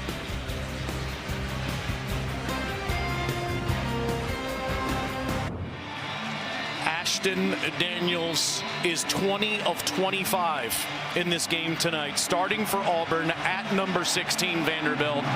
Auburn is 4 of 6 on third down tonight, and he's been particularly impressive on 3rd and long. Well, he's 4 of 5 on third downs. He's got 3 passing conversions. The 4th conversion in this game was a scramble by Ashton Daniels. The difference in this Auburn third down offense has been the quarterback play of Ashton Daniels tonight. He's been able to extend it or scramble or find a target downfield to get the conversion. So far, number 12 has been deadly in extending these drives on the big third downs.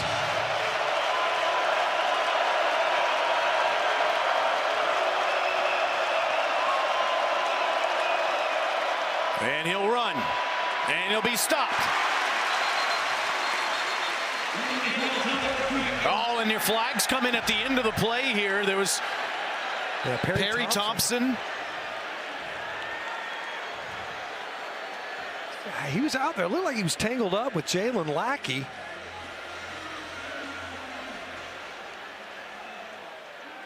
There are 2 fouls, one by each team after the play. Personal foul, unnecessary roughness, offense, number 3. Personal foul, unnecessary roughness, defense, number 3. Those penalties offset. It's 4th down. So they end up offsetting, but watch right here. So it's these 2 guys right here. Well, I'm going to give you a face massage. No, let me return the favor. Well, the head linesman's like, no. A lot of times you catch the second guy. They called both of them that time. McPherson 2 for 2 tonight. And this from 38 for number 38.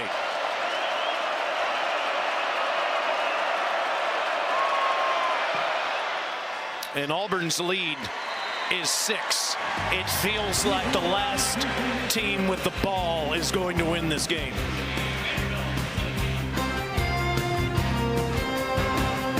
This time of year, we'd like to salute all of our nation's veterans, past and present, as we take a look at some of the courageous soldiers from around the globe, proudly showing off their school pride. They're yelling War Eagle and anchor down from every continent, every part of the globe, as they protect this incredible nation of ours. And just please know, we are grateful. This Tuesday, we celebrate Veterans Day. We celebrate all these people, past and present, that serve this great nation. And I know from all parts they're watching this one right now, and we've got a good one. As Vandy comes back on the field, and just a reminder after this, TV Tommy, Jordan, and Cole are in Lexington, 7:30 Eastern, SEC Network. Kentucky hosts Florida. It's also available on the all-new ESPN app, so you can watch anywhere. And part of the reason why Kentucky's been in these games in recent weeks is because they've gotten better play. Quarterback Cutter Boley has been really good the last 3 weeks. Of course, last week they beat Auburn 10-3. Mark Stoops' defense is pretty strong. Yeah, they find ways, right? That's just a gritty football team. They win ugly. They've had a hard time of it this year, trying to string in back-to-back conference victories for the Wildcats. Vanderbilt has never led tonight. They're down 6 with the ball here, with the dynamic Diego. And he's going to lose yardage back at the 22-yard line. Amaris Williams and Xavier Atkins. Well, that time he gets out of the pocket, but Xavier Atkins, all season long, I mean, when they got him in here, they thought this guy's turned into a tackling machine, and he eats up a lot of ground. I think Pavia thought he was going to have a little bit more time to deliver that football, and Atkins just closed so quickly. He was on top of Pavia before he could unload it. First sack yardage play there. It's first sack for either team in the game.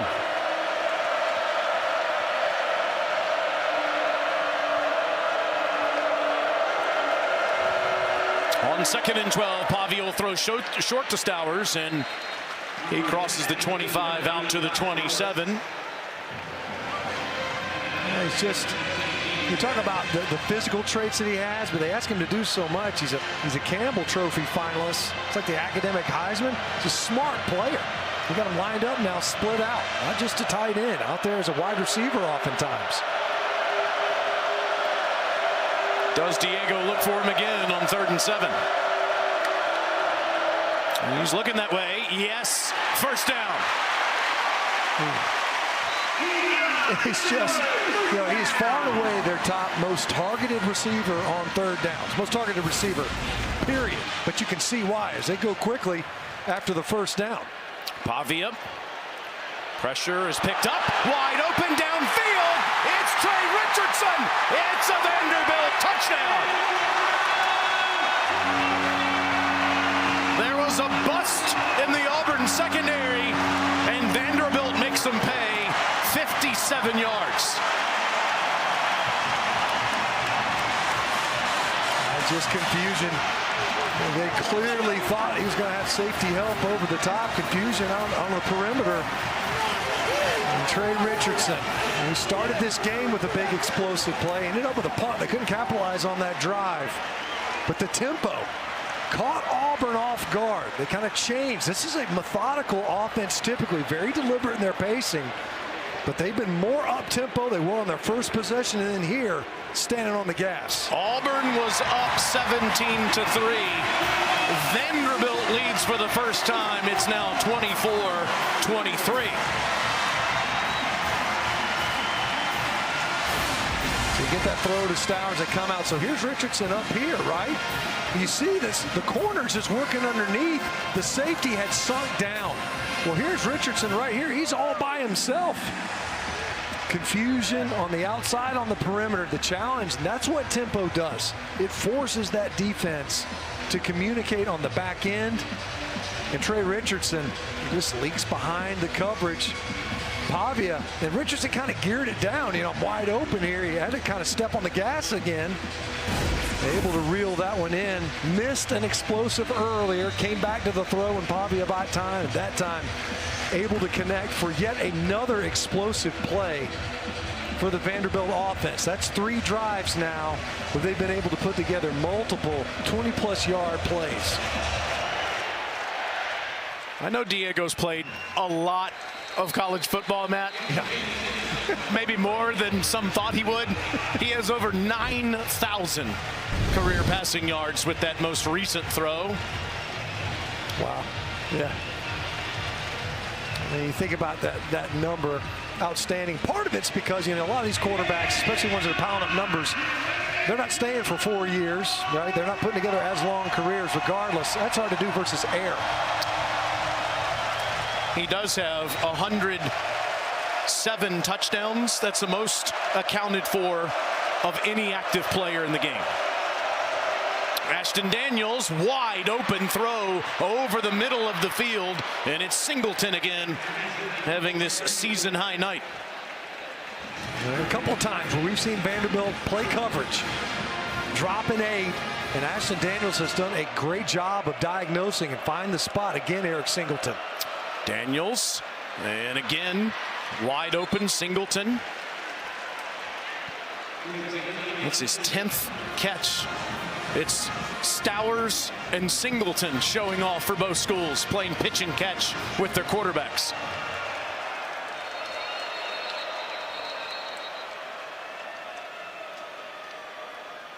The head linesman was the one that whistled that play dead. I'm not sure why. It was something to do with the chain crew, it looks like.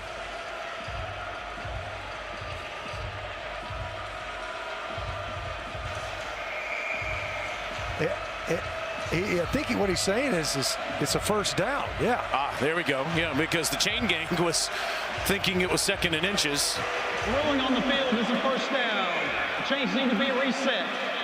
And if you're Auburn, you know, now that you're clicking, you almost wonder, given the tempo, would you prefer to just run a 2nd and inches play? On first down, Daniels faces pressure off his back foot, and he throws in no man's land, and there is no Auburn Tiger over there, and Daniels was still between the tackles.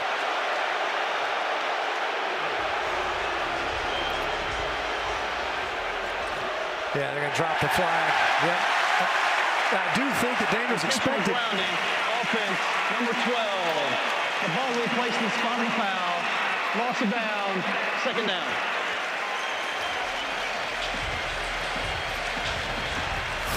So he was expecting a receiver to be over there. And look, it's, you know, in that original tackle box, you got to be outside that pocket. You see the pressure right now, and look, you would have to be outside of that just about. He was not. Ball, of course, crossed the line of scrimmage, but just no receiver in the area. C.J. Hurd forcing that 7-yard loss, and he gets a sack.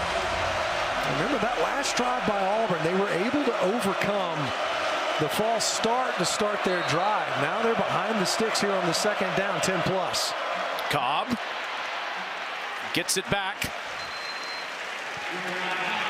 It'll be 3rd and 10 as Wood makes the tackle. Another 3rd down.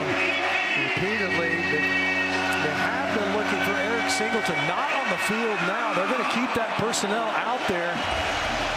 Now Malcolm Simmons and Cam Coleman to the left side of that formation. Perry Thompson, who is one of the heavily targeted receivers on third downs, to the right side of the formation, the top of your screen. They started 4 for 4. They're 0 for their last 3 on third down. Daniels is in trouble, and he's going to have to throw it away. Bryce Cowan put him on the ground, and Auburn will have to punt. So what they did, they run this twist game. So watch them roll around on the edge. And what that accomplishes more than anything else is containment.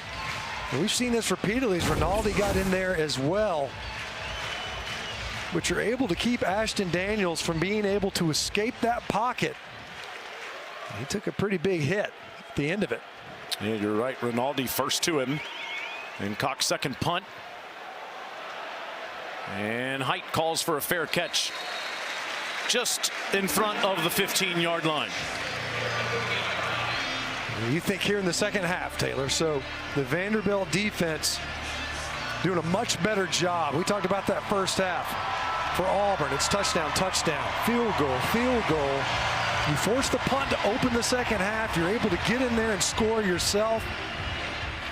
Obviously, you give up the field goal to Auburn after a couple explosives of their own right. The great catch by Cam Coleman on the boundary to kind of spark that drive, but you found a way to get a stop and force that field goal attempt.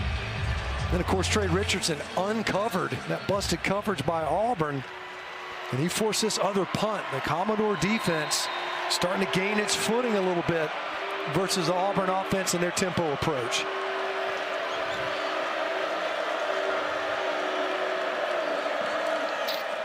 This is M.K. Young, and there's not much going there. Gets a couple of yards as Xavier Atkins, the SEC's leading tackler, is there again. Auburn has given up 24 points in a game before, but never more than this. And Pavia throws short. Stowers will dive forward. It'll be another third down for Vandy at their own 21-yard line. Ohio State and Indiana, number 1 and number 2, are the other teams that haven't given up 24, at least going into today's action. Here's Stowers up here at the top of the screen. Pavia throws deep. Sherrill over his head. And that's a 3-and-out for the Vanderbilt offense. Maybe got a little bit greedy on that one because it looked like Richie Hoskins was going to pop open. Pavia wanted to push the ball downfield to Junior Sherrill, overthrew that one. And you're right, so here's Auburn defense now here in the second half asserting itself. 3-and-out there. That's the first 3-and-out of the game for Vanderbilt offensively. Nick Haberer off the side of his foot. It does take a Vanderbilt bounce. I love golf. I hate the word that I'm supposed to use when it goes off the side of your foot. It's a 43-yard punt. You still say that, though, if you do that and then it ends up on the green? Because that wasn't such a bad... Sort of a shank. Tuesday's SEC Network men's basketball doubleheader. Third-ranked Florida hosts rival Florida State at 7 Eastern at the O'Connell Center. Then Ole Miss hosts Penny Hardaway in Memphis. Both games also available on the all-new ESPN app. Should be a great night for hoops as this crossover part of the season.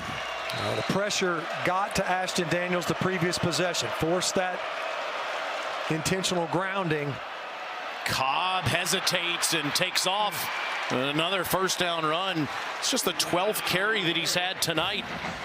But 11 more yards as the junior from Montgomery approaches 100. Yeah, nice blocking on the inside of that offensive front. And we keep talking about it, that change, getting some size and experience in there at center with Mason Murphy.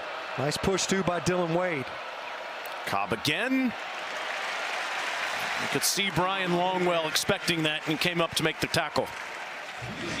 But in this game, so you can see it, this offense for Auburn, they too are going to stay committed. Make sure that you have to respect that ground game, continuing to get those carries.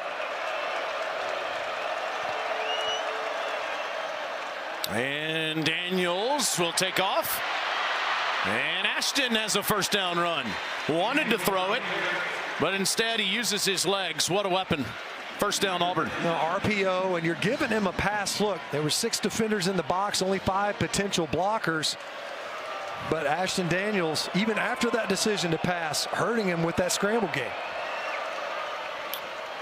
And Daniels over the top. Coleman, just throw it up. He'll make the catch.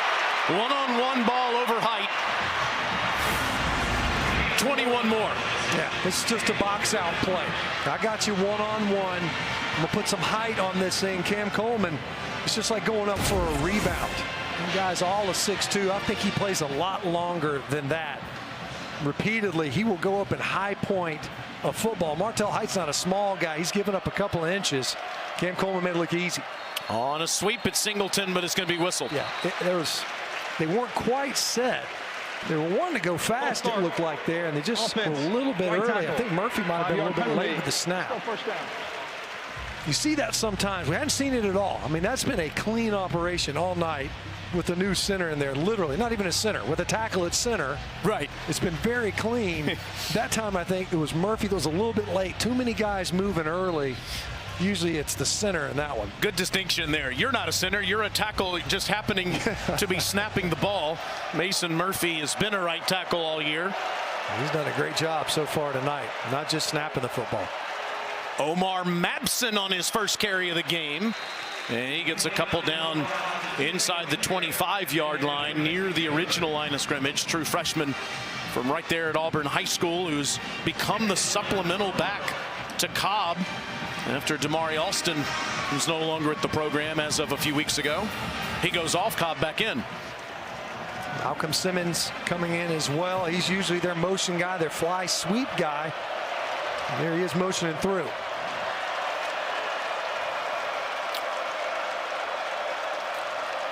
And now Daniels. He certainly does not hesitate in traffic. He gets a few more, but another big third down. And Dan's a big guy, 6'2", 220. And we talked about it a little bit earlier. Maybe it's the announcer jinx, because Auburn had been very proficient on third down. Daniels, this time accompanied with a back in the backfield with Cobb. And see if Vanderbilt's able to get home, showing pressure again. Landon Fontenette bluffing out there on the perimeter. They've been able to affect the passer here in the second half. Well, you said it. They converted their first 4. They haven't in their last 4. Daniels goes through the whole route tree. Nothing's open. He stays upright and throws. Incomplete. And now a flag comes in at the end of the play. Jeremiah Cobb, the intended target. Could that ball have been caught? I don't know that that's a catchable pass. That's a great observation. I mean, after extending that play, that time Vanderbilt kind of cage rushing Ashton Daniels. And Nick Rinaldi was able to get that pressure on him ultimately. I'm not sure that was a catchable ball. I think that's what those two guys are talking about. Back judge and the field judge. Field judge threw the flag. There are 2 fouls during a play, 1 by each team. Pass interference, offense, number 8. Pass interference, defense, number 23. Those penalties offset. It's still third down. Yeah, we've seen that a couple of times. So there's a pass interference on both teams. The players' numbers are switched. It's Coleman's. Okay, so it's Hurd they're calling it on defense. They're Cobb that they're calling it on offense. They have the wrong numbers. Reverse that. So they called it on both of those guys that had that one-on-one fight. Yeah. Regardless, we'll do it again.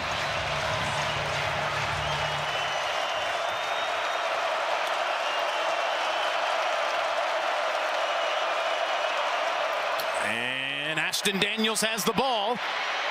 And he has a first down and a touchdown.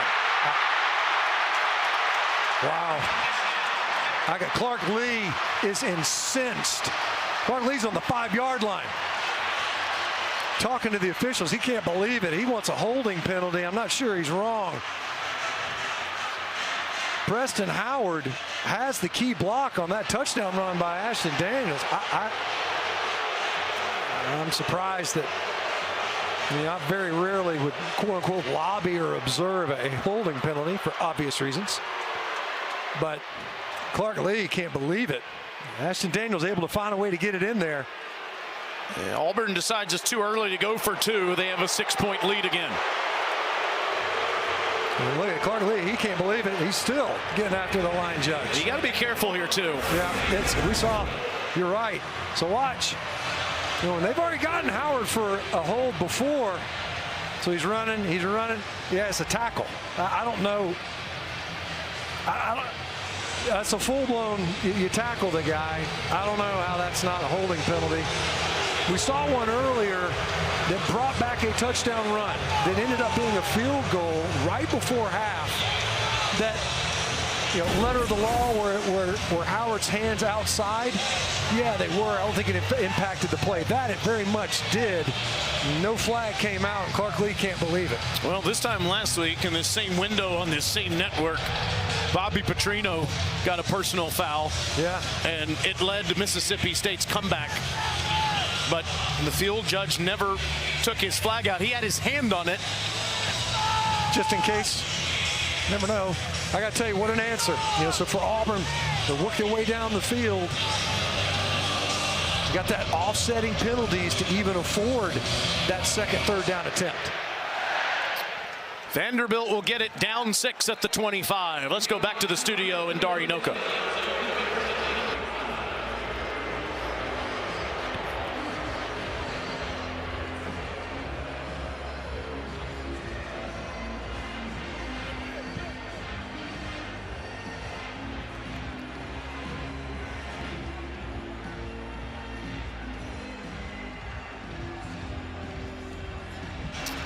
A&M on their way to 9-0. Wow. To start the season. If that stands, up 3 touchdowns. Remember, Bo Prabula injured on this field a couple weeks ago for Missouri, and they're a different team without him. But credit to where credit's due. Meanwhile, Pavia down 6 with the ball again.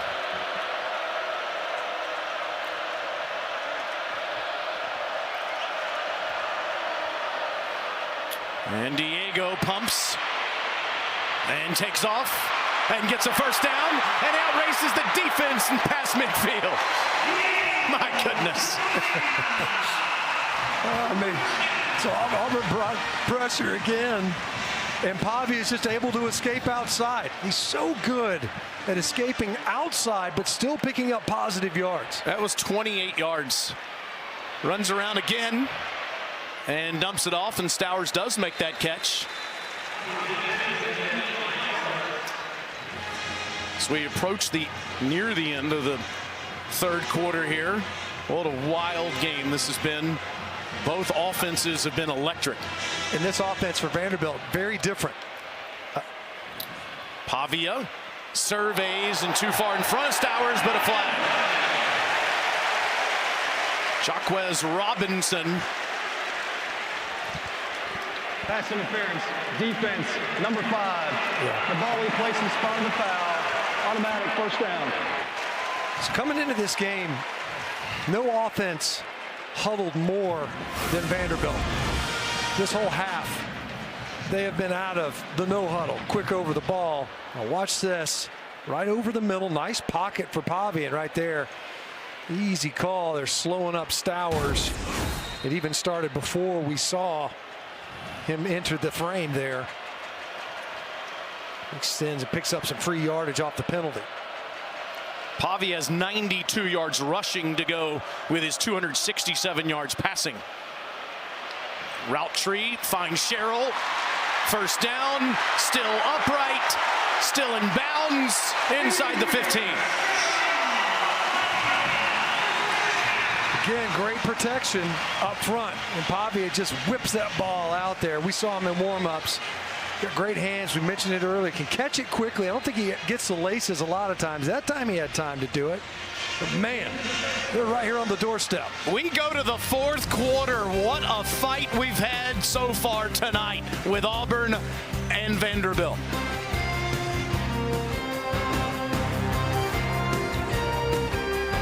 This offense has been awesome tonight as we go to the fourth quarter in Nashville, and this town is filled with stars, and all of them have their own venue these days.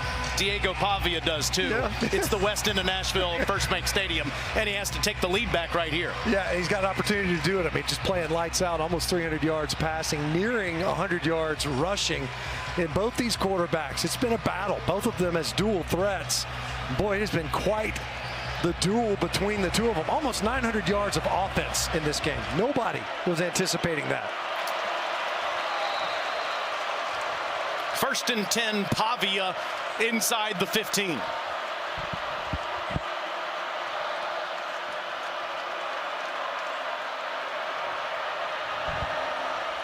And Diego will keep the football. Outrace defenders and throws short. And that's Hoskins that makes the catch inside the 10.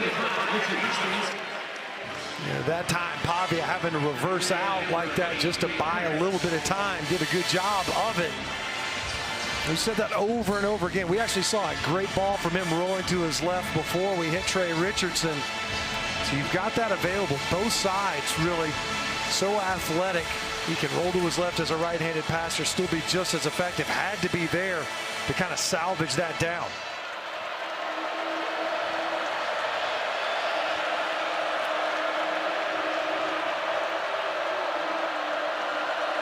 On 2nd and 3, Diego design quarterback run, touchdown!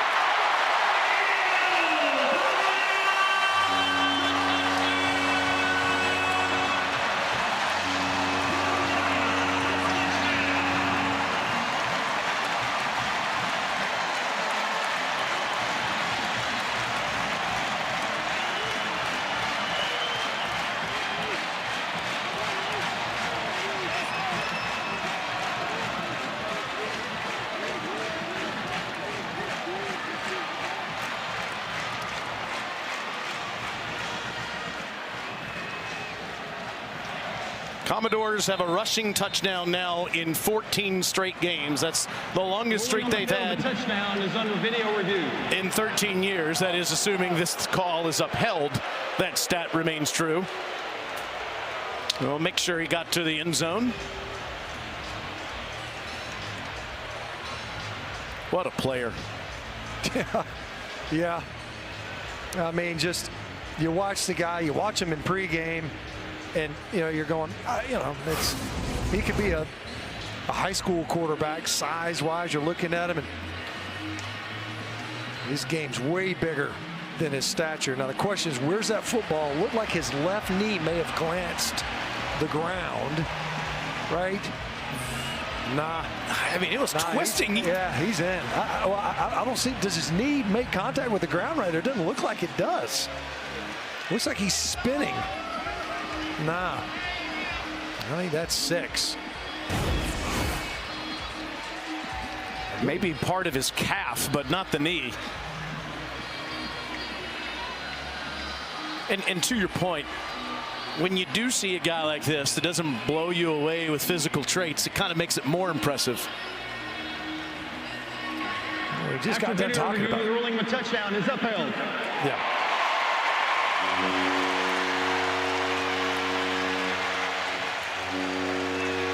.99 yards rushing with that touchdown, 295 yards passing.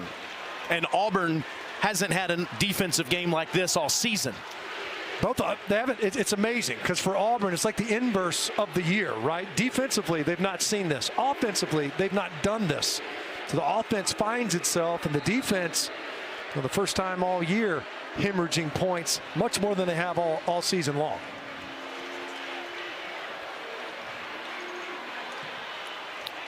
Taylor remains perfect. Vanderbilt back on top.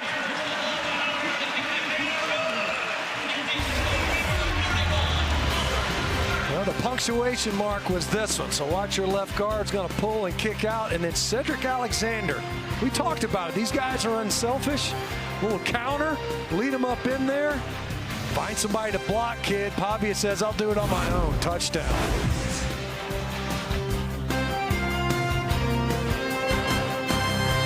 Listen to FirstBank Stadium on the west end of Nashville.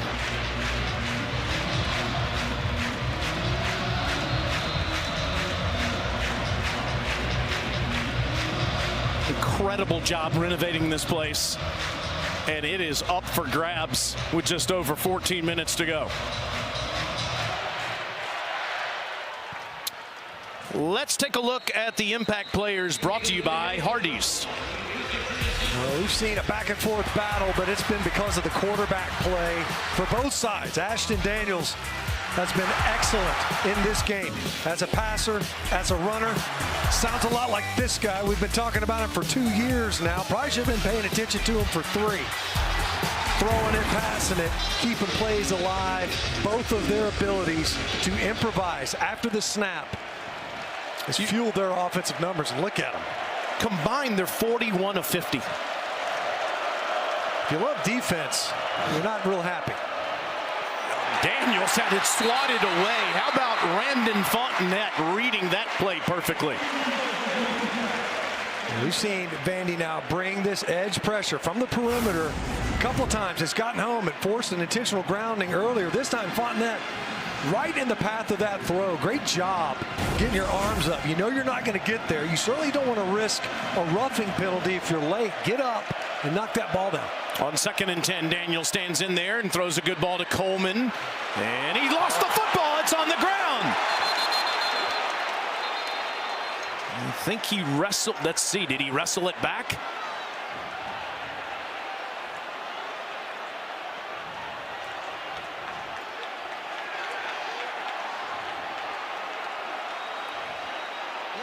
There's a fumble recovered by the offense. It's 3rd down.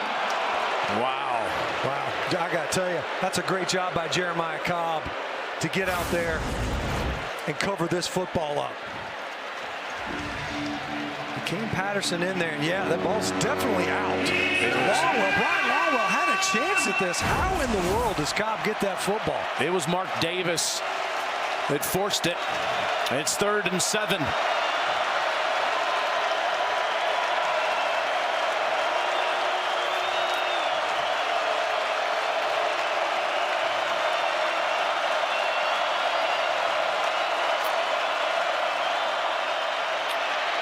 Pressured, he gets out of there, but goes down back at the 20, and then ball's on the ground again.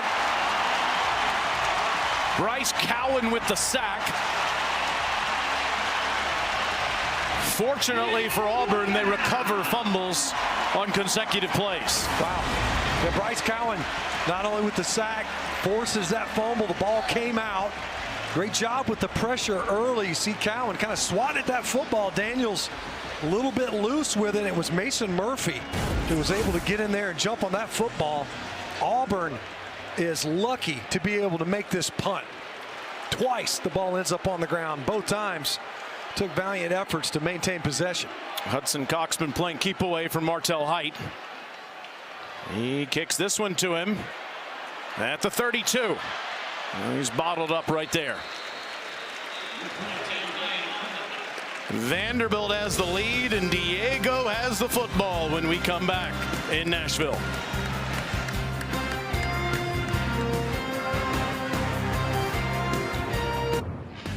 SEC football is presented by Sonic. Create a free Coca-Cola your way, any size, any flavor, in the Sonic app, and in part by T-Mobile 5G home internet.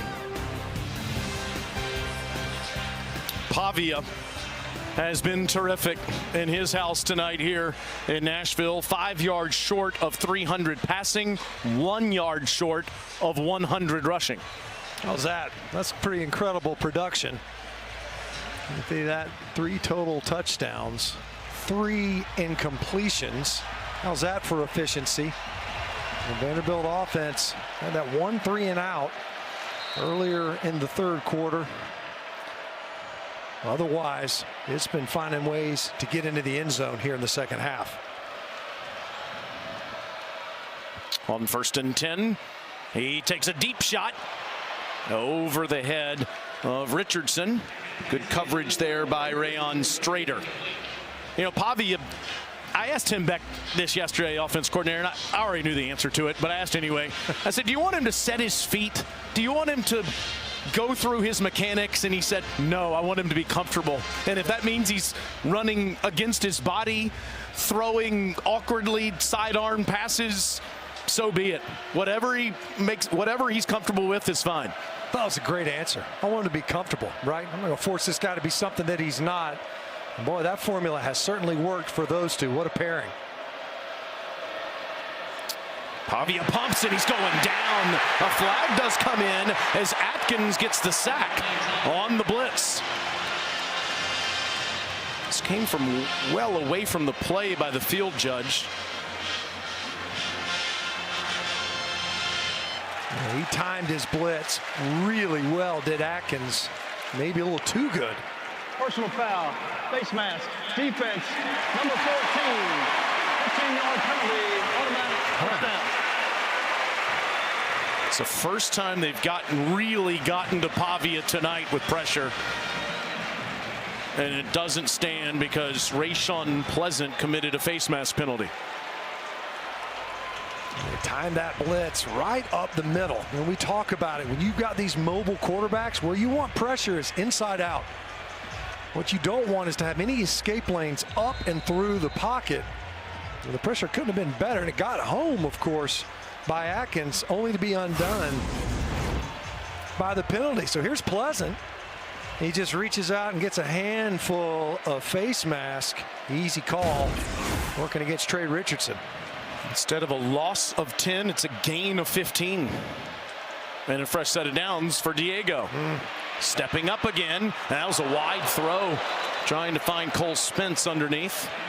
Well, I got to tell you, that was a heck of a pass rush inside by Malik Blockton. I mean, that's the difficulty. When you're inside at guard, you're not isolated like you are at tackle, but everything's accelerated. You either win or lose quickly. And Blockton, right now, was on top of Pavia, forced him to press up into the pocket, that errant throw because of it. Otherwise, you know, we've seen Auburn's gotten pressure, but Pavia's been able to buy time, kind of clean his own pocket up. That time, really the past two plays, Auburn's been able to affect Pavia as a passer. On 2nd and 10, shovel pass. Look at that decision, and it's a first down to Alexander. You know, it's just, we talked about it earlier. You know, he ran it to the right, and it ended up being a shovel pass with his left hand. That time he pushes it forward with his dominant hand, his passing hand. Maybe could have kept running, really. It was almost like, hey, man, why don't you get in on the action? Cedric Alexander able to pick up another 4 or 5 yards after that reception. Injured player on the field at the end of this one. It's the first time Diego's had back-to-back 300-yard games in his career. Last week he threw for a career-high 365. This week he has 308. Blockton will come off the field again. Yeah, that's the second time he's been a little shaken up. He looks like he's okay. He was shaken up a little bit earlier in the first half. He had that great pass rush earlier. Definitely looks a little bit upset. Not sure what happened there. Took his helmet from him, but he left the field pretty easily. Regardless, you got Vanderbilt moving this football. They had that 1 3-and-out earlier in this half. Otherwise, they've been able to move the football pretty effectively here.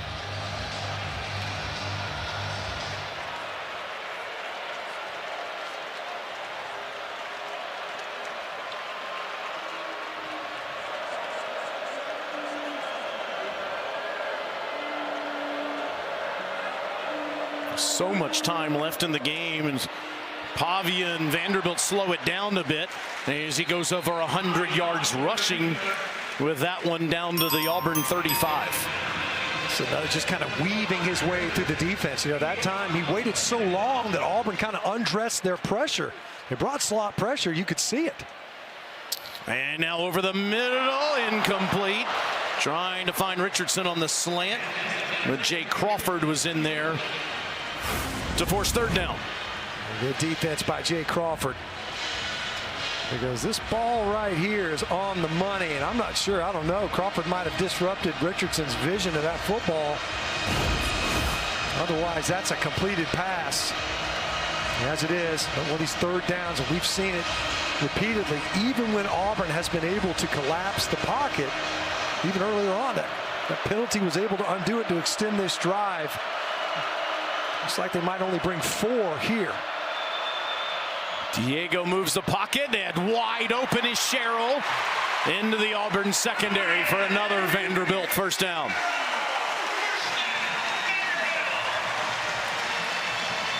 And just able to get it to Sherrill so quickly. When we talk about there's not a lot of rollouts that they've had to get to, that time you kind of move the pocket to ensure he's got a clean platform. Diego downfield, Stowers, first and goal. We see Pavia already signaling. Get over the ball, get that formation. He's already got that formation communicated to his teammates. And Alexander, not much, but bouncing off defenders there, at least briefly. No substitution. You're trapping the defensive personnel on the field. Remember, Malik Blockton came off the field earlier, one of the interior defensive linemen for Auburn. Auburn was barely set before they took that snap.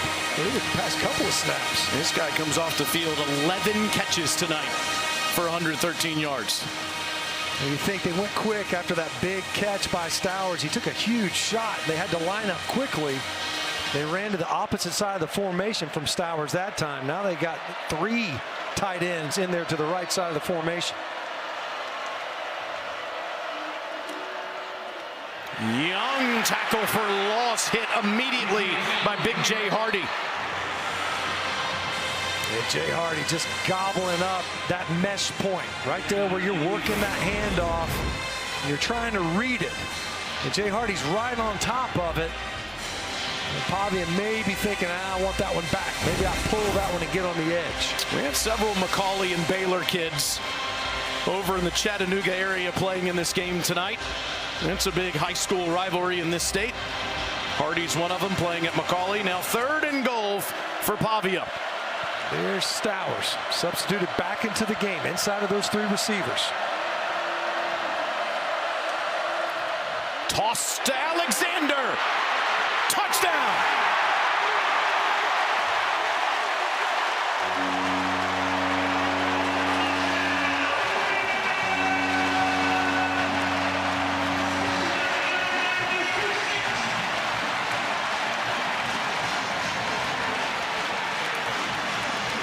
At that time, Taylor Clark-Lee was down on the 5-yard line. Same 5-yard line, incidentally, where he was taking exception to the officiating. That time he was celebrating.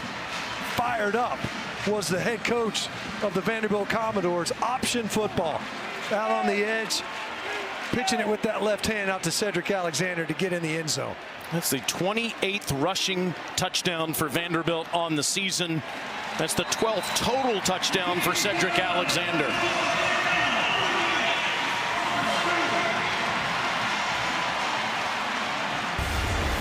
Pavia makes the defense commit, Stench, and Alexander pays it off. Vanderbilt up 8 in Nashville.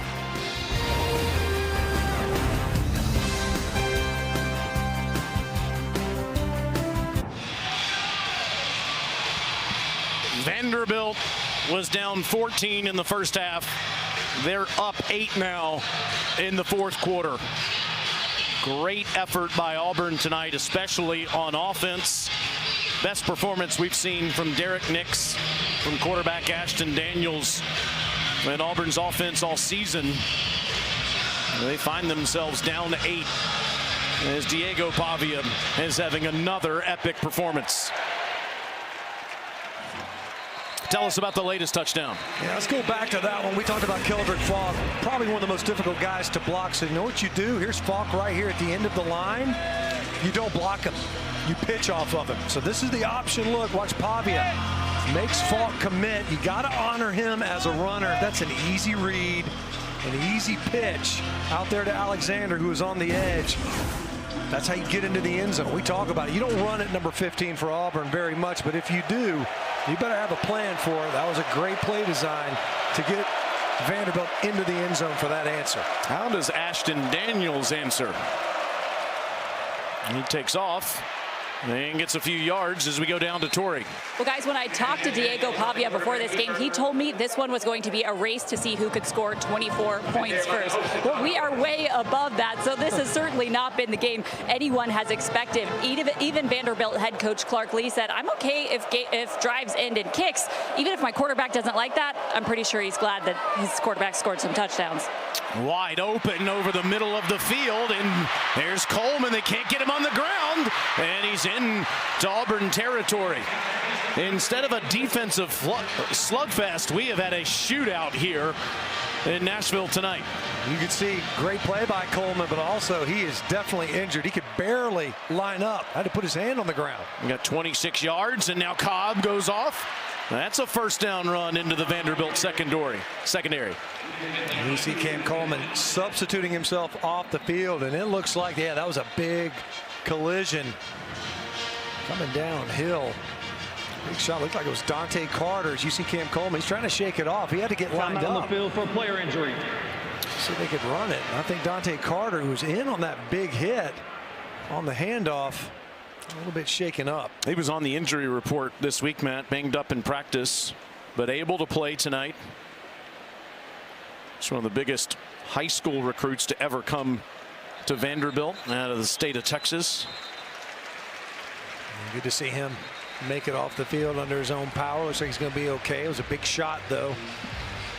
But you could see, get that explosive play, and that's the mindset. Been very aggressive all night long, has Auburn. They come right back with a quick run to Cobb. You see that big collision there with Dante Carter. He immediately, those hands to his head. I think he probably scrambled his eggs a little bit there. They'll definitely evaluate him on the sideline. Regardless, you see Auburn quick out of the huddle to this lineup. Cobb hit immediately, but hold on. It won't count. They got lined up quickly here. They're trying to. Start. Offense. Not all 11 players were set prior to the snap. Yeah. The 5-yard penalty. Still first down. It's got a little bit eager, right? They're coming out of that break, out of the injury timeout, and just trying to get a quick line up there. And that ball ended up getting snapped a little bit too quickly. And Auburn penalties have been a part of the story here, especially in the second half. That's now 10 on Auburn tonight. Vanderbilt's only committed 2. Yeah, that's been a big difference, too. You know, Vanderbilt typically a disciplined team.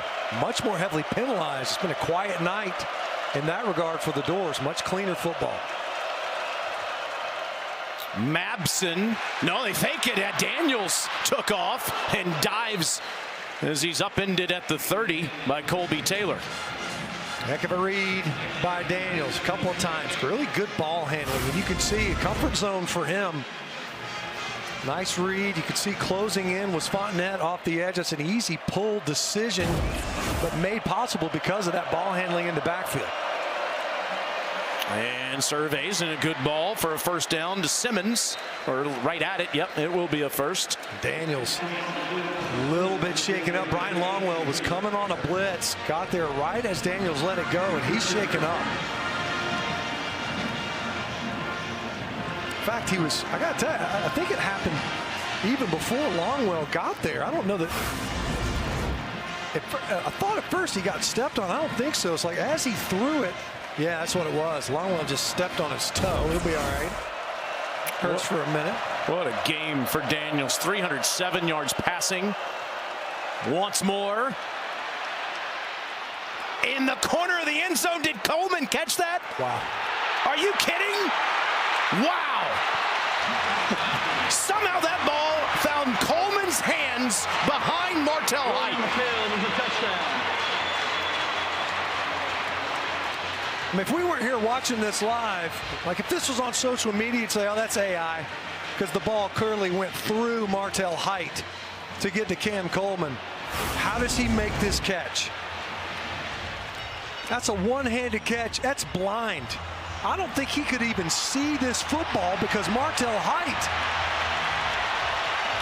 that's amazing tracking ability to come up with that touchdown. Did he have possession of it? I'm sure they'll take a look at that. It looks like he has control as he goes to the ground. Yeah. Just has to have firm control. You don't have to have two hands on it. Wow, juggles it, tips it to himself. I think that's a catch. That is two. Unbelievable. Yeah. You can't believe it. Exactly. That's not the surrender cobra. What is that? You're happy it happened. Go for Dose time here, brought to you by Dos Equis to tie the game.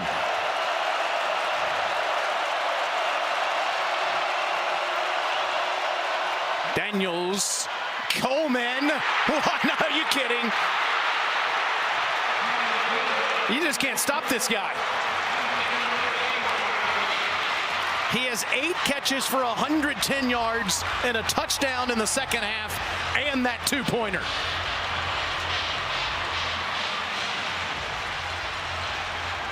That's the weapon that we've been waiting to see maybe all season long. If you're an Auburn fan, you've been watching this offense kind of slop its way through the season. Cam Coleman hadn't been the season you would have expected. That's 3 catches, 2 back-to-back that are circus catches. This is unreal. Look at this guy. I just need one hand. That time he went with the right hand. The left hand did the touchdown. The right hand does the two-point conversion. And what do you do?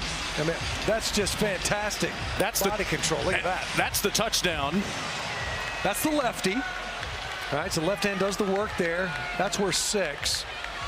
And now we're going to come right back to you for that two-pointer. Why don't you use your right hand for that two-pointer?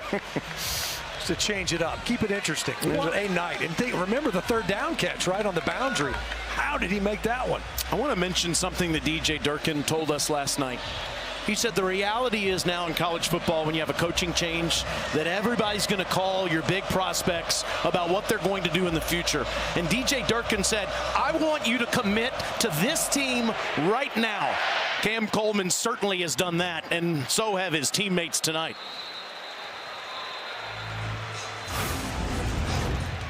There's no doubt that number 8, he's selling out in this one. Look at that. And that ball hit him right in the palm of that glove. Right hand, that right hand didn't even have to get a part of it. Could take the down off. Just incredible. And not just catch ability, but for his ability to track that football through Martell Height. That's amazing concentration. There are people downstairs right now that are thinking about the 2026 draft. They might also want to think about the 2027 NFL draft when Cam Coleman becomes eligible for it. Diego, it's your turn. 5:27 to go in the game.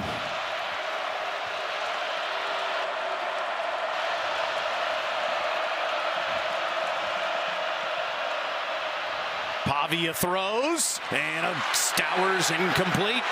That's Robert Woodyard on the coverage. And you think back to that last possession. And the way that they're starting this one now, right? So you're trying to get it to Stowers right out of the gate. Couldn't quite make the completion. And you can see what Auburn is doing with their stunts up front. They're looping their edge rushers back to the inside. Close up some of that potential scramble rush lanes for Diego Pavia if he wants to take off through the pocket.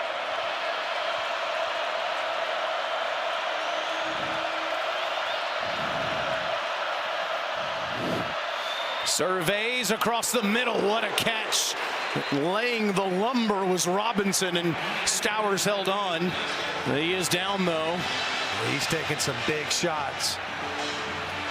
And you think about the previous touchdown drive, and probably, I don't know, it might have gotten the wind knocked out of him there. He hope nothing worse.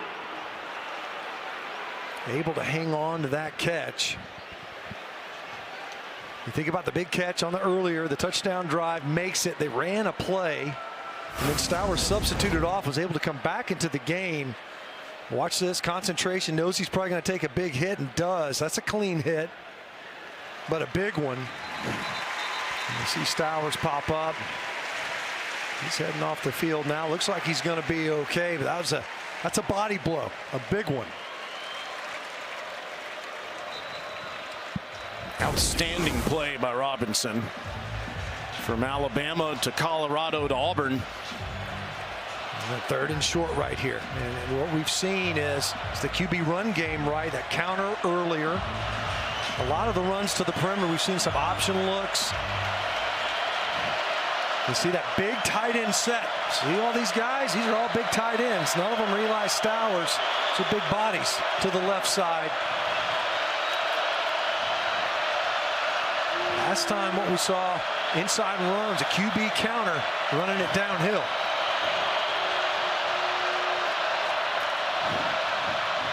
On the 3rd and 1, Pavia, he's right there. Let's see. It looks like he might be short. Eric Winters was the first one to him. A true freshman from Enterprise, Alabama. A great job by Dallas Walker as well. In there probably for Blockton. And you see the offense, they're subbing in. I gotta tell you, I wonder if they're going to take a closer look at it. It doesn't look like they are. Like that spot. And boy, Vanderbilt rolling the dice right here in their own territory. The minus 34-yard line, they're going, and Pavia's got it. Wow. How about that? Well, you think they got some trust in number 2? And when you think about it, when it's on the line, you got to get a conversion. Is it 3rd down? Is it 4th down? Number 2's probably hanging on to you. Fake the toss. We saw a pitch earlier, and that bought about 3 sets of eyes, defenders that had to work to the perimeter to open up that ability to get downhill. That's the size that Diego Pavia has. He's not long, but he is thick. Able to pick up that yardage with a physical run.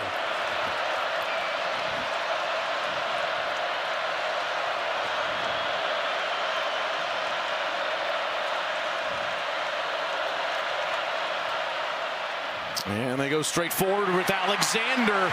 Look at that physical hard run for 9. They had a good run look.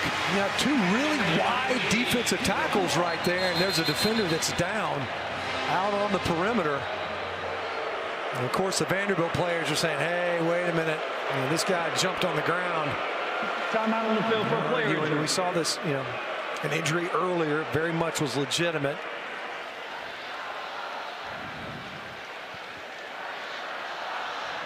Jaquez Robinson getting worked on. 3:01 to go in the game, tied at 38, in what has been a thriller from the jump. Yeah, I mean, I'm going to take a look at this, and I'm going to tell you why. This is why you're hearing a lot of the boos. So watch Robinson.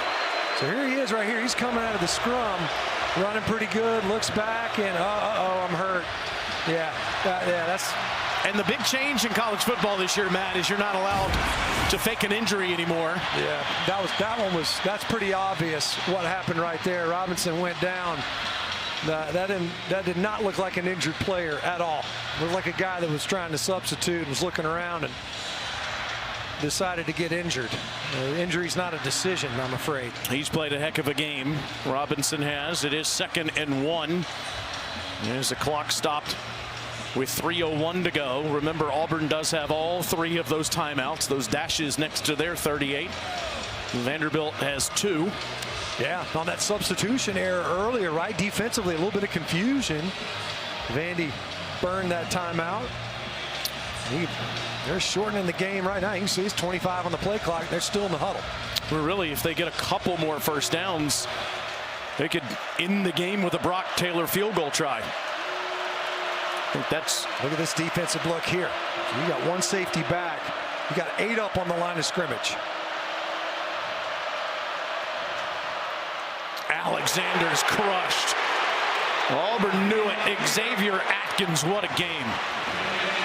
Well, they're trying to block back, and Xavier Atkins again is able to get underneath it. So watch Atkins. They're just late. That time Jordan White didn't get his eyes up quickly enough. You get past the line of scrimmage, it's a touchdown. From 2nd and 1 to 3rd and 3. And he'll run it down to the 2-minute timeout. The game is on the line on the west side of Nashville with 2 to go.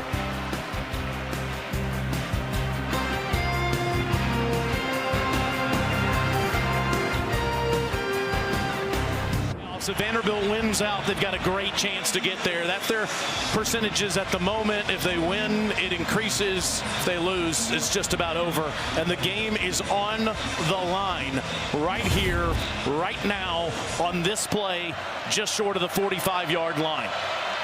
What we've seen, who do they trust the most is Diego Pavia. Who do they trust the second most? That guy, Eli Stowers, number 9.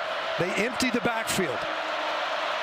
You see Auburn with 6 up on the line of scrimmage. That's more than you can block if they all come.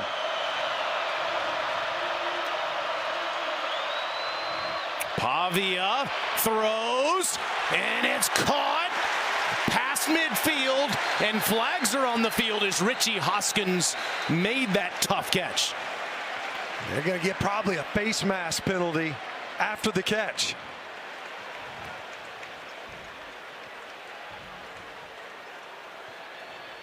I don't know, and it might be. Personal foul, face mask, defense, number 28. 51 to the outside end of the play. First down. Kinsley Lador-Falston. I mean, it came down to that play. Look at this. So Hoskins, you fit it in that window, and you see that, yeah, he got a handful. And then cut loose of it. Back judge saw it. That ball, you move it. And we talked about Tim Beck saying this Pavia kid can throw on the run. And already in pregame, we were talking about it. You're in field goal range based on what we were seeing. No question. Yeah, no, there's Taylor hit from 51 against South Carolina. They're right about that mark here. Made from 57 last year against Missouri. Big catch. Penalty might prove to be even bigger. Auburn has all 3 of their timeouts. And that goes to Young, and Young might have lost a foot or so as Auburn will use one of those timeouts. If DJ Durkin's defense can get off of the field here and not allow another first down, Auburn, it's going to give his offense another try. If Vanderbilt gets a first down, then the game could end with a Brock Taylor field goal attempt. Yes, and we've already seen in this game, there's Taylor. That kid's got a cannon, and he's got him out tonight. Yeah, sun's not out, but the guns are out. You see that. Pants are optional in 2025 for kickers, evidently. Rode his bike to the stadium. In Knoxville last Saturday night, and here in Nashville tonight. If you think about that, that's a weapon, of course. But in here, yeah, you mentioned that. Think about the end of half and the first half. So Auburn got the ball back with 1:15 because Vanderbilt scored on a 37-second drive, and they were able to go right down the field. DJ Durkin is sitting there going, I just got to find a way. I got to find a way, obviously, to get a stop. We don't want another first down, make the field goal even easier. See Clark Lee, and that's the brain trust.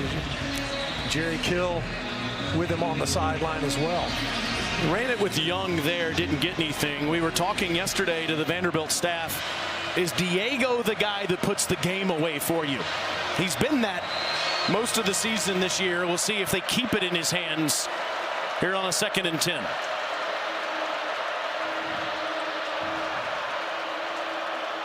Instead, it's Alexander.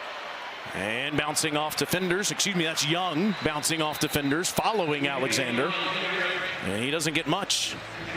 They're sitting there. The big thing right now, obviously, want to pick up those yards, of course, but you're trying to get Auburn, burn up those timeouts. And you mentioned the range that you have with Taylor. And you'd like to think, I assume that he likes it better on that left hash. Both those runs have been to the left side of the formation. How aggressive do you get here on a 3rd and 8 if you're Tim Beck, Clark Lee, and Diego Pavia here? Well, I think the idea is on a 3rd and 8 right here, obviously, is do you want to force them to exhaust a timeout? Do you feel good enough about this field goal range? Because on back-to-back plays, you mentioned it. Diego Pavia is usually the guy that would end up with the football. Pretty conservative play calls. You think back-to-back handoffs for this offense. You're forcing Auburn to burn up those timeouts. The way he's played tonight, Taylor over there getting loose, but there's nothing given about that attempt. We've seen other teams like Miami with Carson Beck. We saw Mississippi State with Blake Shapen a few weeks ago against Florida throw interceptions in this situation. Yeah. Pavia has been so money with the game on the line. What do they ask him to do here? If they do throw it, he's been 5 of 6 tonight for 52 yards on third down. He's been excellent on this down.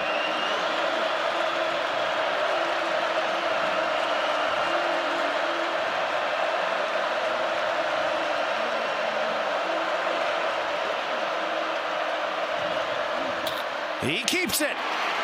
He runs right near a first. He's going to be short at the 25. And now what do you do if you're Vanderbilt? You see Pavia, he's saying, look, let's go. Let's go for it. Auburn had 8 up again. So 8 up on the line. The last time Xavier Atkins was able to get upfield, they run right and able to dent the defense. And the problem with that is you've got nobody inside. Pavia almost broke that run. 4th and 1 here, Matt. 1:12 to go in the game. Auburn's out of timeouts. You get the first down, you set up a game-winning field goal. You don't get the first down, Auburn gets the ball back with plenty of time, or you could kick the field goal. You think about here in the second half, where the Auburn offense, you couldn't solve it. And yet you forced 3 punts here in the second half. You've been able to generate some negative yardage. It comes down to, do you trust your defense? Now, effectively, if you're going for it, you're saying, look, I'm willing to play for overtime because more football is better for me. But that's an aggressive choice, right? Especially when you've got the field goal kicker that you do. I think Clark Lee wanted to see if Pavia rolled over a defender there and got the first, but evidently not. And Pavia and the offense is on the field. Well, we've seen him earlier tonight on a 4th down. They were able to get the conversion with who? With Diego Pavia as the ball carrier. In a season filled with big plays, here's the biggest. With that big set again, those 3 tight ends. One of them is Stowers. He keeps it. He slips. He won't get it. That's a turnover on downs. The freshman Bryce Diaz was the closest to him. Auburn takes over.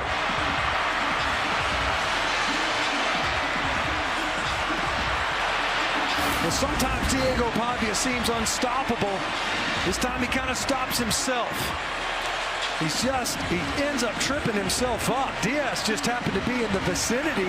Diego Pavia, he's trying to get on that outside. And he ends up just stumbling to the ground on that 4th down. And now, with that 4th down attempt, you're basically saying, if you're Vanderbilt, I trust my defense. We're going to try to play for overtime. Ashton Daniels' answer. Daniels needs about 40 yards. He gets some there with Thompson, but the clock will run. Auburn is out of timeouts. It's part of the strategy behind those rush attempts, forcing them to burn those out. But you've always got a runner in the backfield when Ashton Daniels is the quarterback. Oh, movement.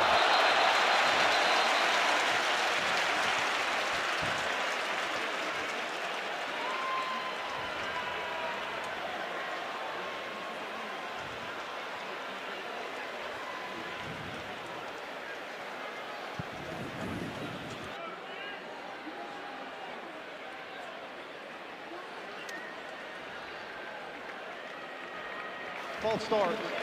Offense, number 72. It's a 5-yard penalty. It's still 2nd down. This foul qualifies for a 10-second runoff. Please reset the game clock to 40 seconds. It will start on my signal.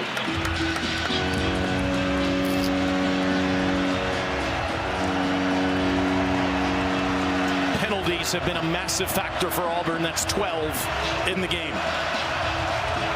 You can see Vanderbilt obviously playing coverage here. Nothing behind you. 3 rushers. Keep the passer in the pocket. And again, a short ball to Thompson. And again, the clock runs. 3rd down now. You see a little confusion there. Preston Howard late to get lined up on the right side. 20 seconds left. Daniels dumps it off. 1st down. Cobb up to the 46, and the clock will stop momentarily. 15 seconds left. McPherson made a 53-yarder 2 years ago in College Station. He made a 47-yarder 2 weeks ago against Arkansas. As Daniels clocks it with 13 seconds to go. See that first down Please set the game marker. clock to 14 seconds, please. And that's the long kicker, Connor Gibbs, who's 0 for 1 on the season, who's also practicing. McPherson weighed about 30 more pounds 2 years ago when he made that kick in College Station before those debilitating illnesses. Daniels, incomplete, flags everywhere. Wow.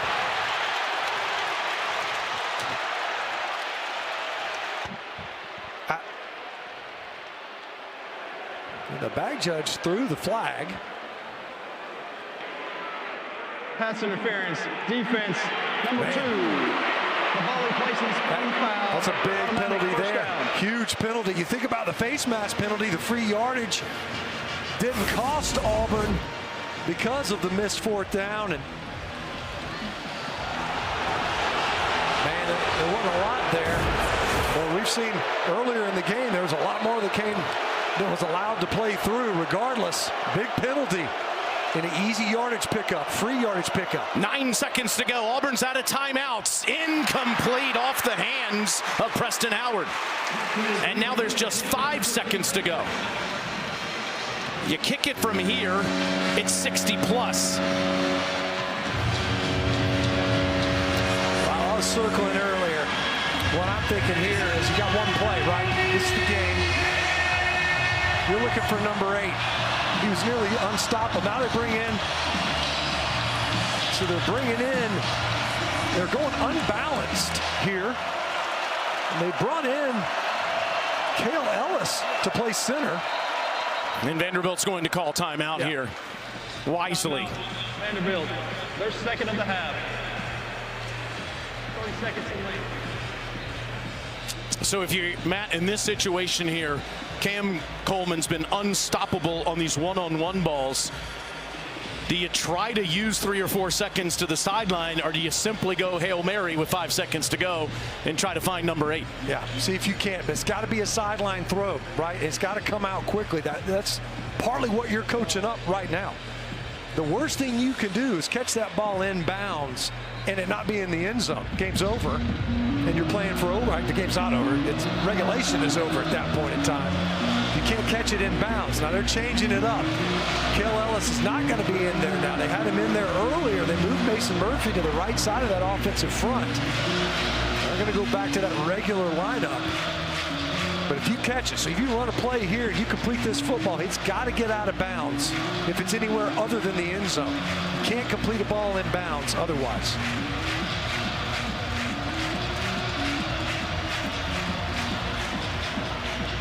It's been a dozen years since we've seen a couple of miracles by the Auburn Tigers. Do they have one waiting for them in 2025?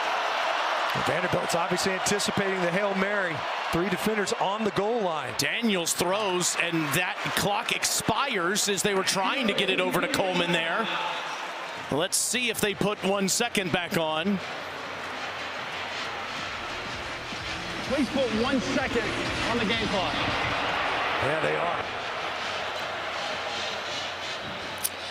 We have seen them put 1 second back on before, but Chris Davis is not playing in this football game tonight. You see it, watch this ball, clock's running down, and it's when it crosses the boundary, and lands rather. Because of that, wow, they put that 1 second back on. And again, Vanderbilt defending the goal line, 3 defensive backs back there. All the eligible receivers for Auburn to the right side of the formation. Daniels trying to step up to let it fly. Here it goes. A prayer to the end zone. It is incomplete. Let's go to overtime. That is the end of regulation.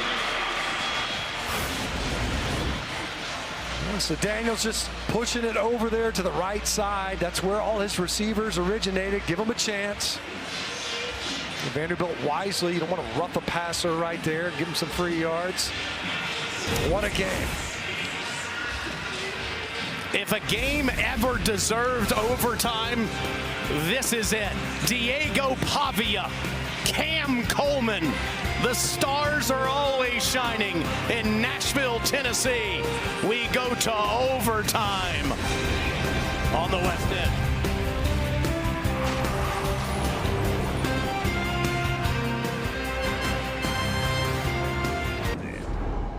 It's crunch time. In the first overtime, each team gets a possession starting at the opponent's 25-yard line. If it goes to a second overtime, teams again start at the 25-yard line, but must attempt a two-point conversion after a touchdown with no extra points allowed. From the third overtime on, teams alternate two-point conversion attempts from the 3-yard line until the game is decided. So Reese has given you the rules, and now it's time to see who's going to play first. What a scene here in Nashville tonight. Good job, guys, on a well-fought game tonight. We now enter extra periods. Each team will get a possession starting at the 25-yard line with an opportunity to score. Each team will have one timeout during extra periods.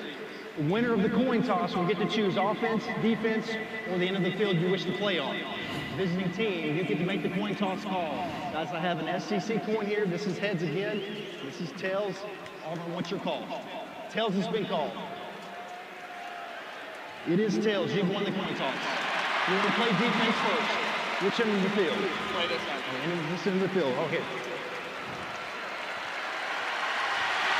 Well, and a season filled with heartbreak. Auburn is 1-4 in one-score games. They lost 5 games rather, to top 25 opponents, 4 by 1 score. Of course, that Georgia game certainly felt like a one-score game, even though it wasn't. Here they are again with DJ Durkin as their interim head coach against Clark Lee and Diego Pavia. Pavia comes onto the field first on offense, and these Auburn Tiger defenders will have to figure out a way to get him down.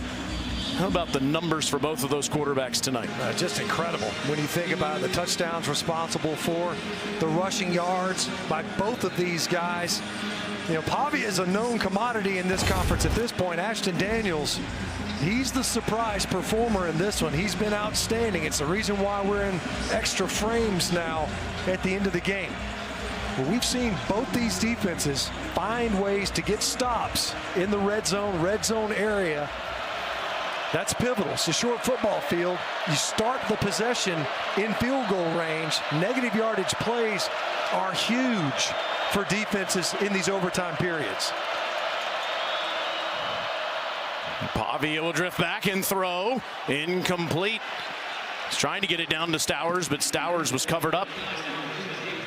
Xavier Atkins, we've called his name multiple times tonight. He's been able to get into the backfield. Pavia clearly trying to get it to his favorite target. Stowers, again, an unbelievable night. He's been targeted 14 times. He's come down with the football, 12 of them. And they've been largely explosive plays. He's had to show some grit tonight. He's taken some big shots in this game.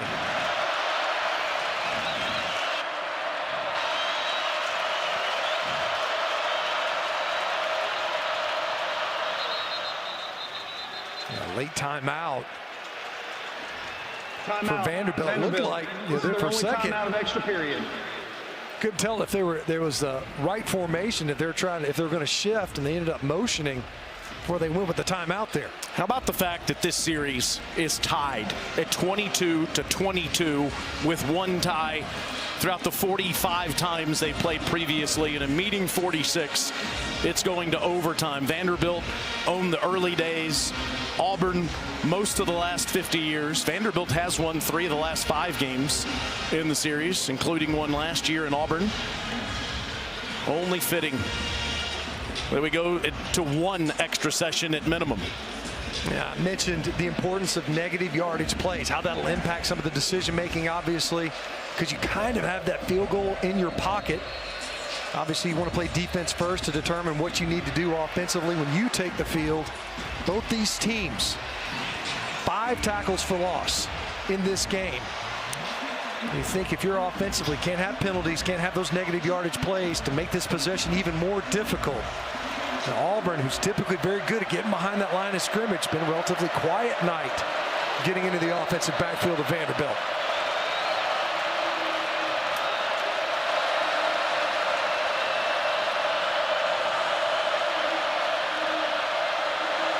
Pavia back there on him by himself on 2nd and 10, steps up and throws, and it's a good one inside the 10. 1st and goal, Junior Sherrill, 20-plus yards. You can see Vanderbilt, they're going to be a little bit more deliberate. This half, they've been much more up-tempo. Now, they played with their pace of play a little bit, where they've accelerated and then they've slowed down. We saw that big busted coverage during these overtime periods in this condensed part of the field where tempo doesn't give you as much of an advantage.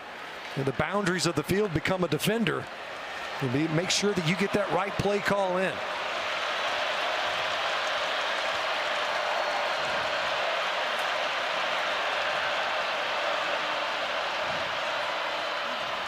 Pavia over the top, touchdown! Cole Spitz.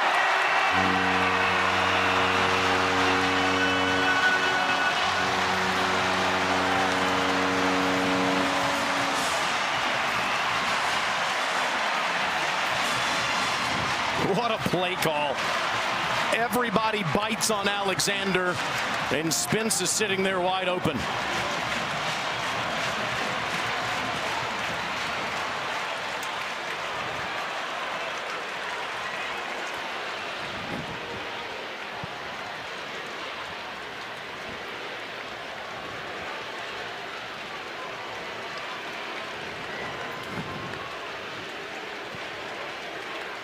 And Brock Taylor to make the lead 7.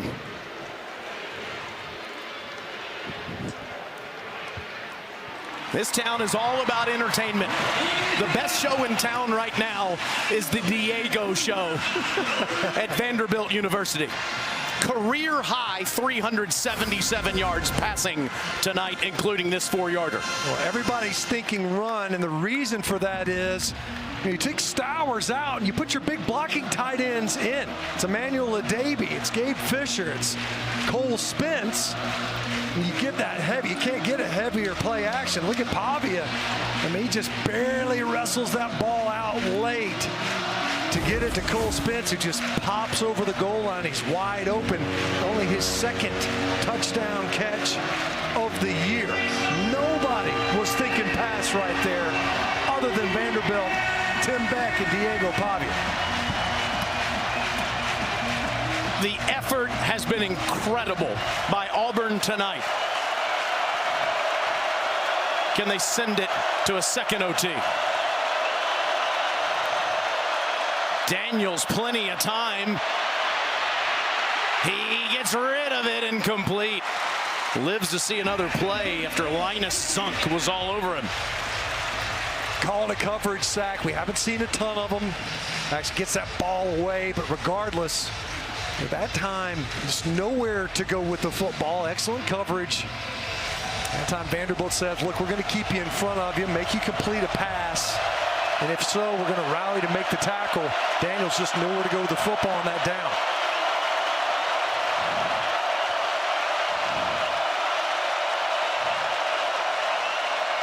To the ground with Cobb. He's free. And he's at a 1st down. It is one. What a night for Cobb. He's over 100 yards. Nice run right up the middle, too. Great job by Cobb being decisive. Don't dance. Get downhill right now. Almost a shoestring tackle, really. Another good job of that interior offensive front. Much maligned from the inside out.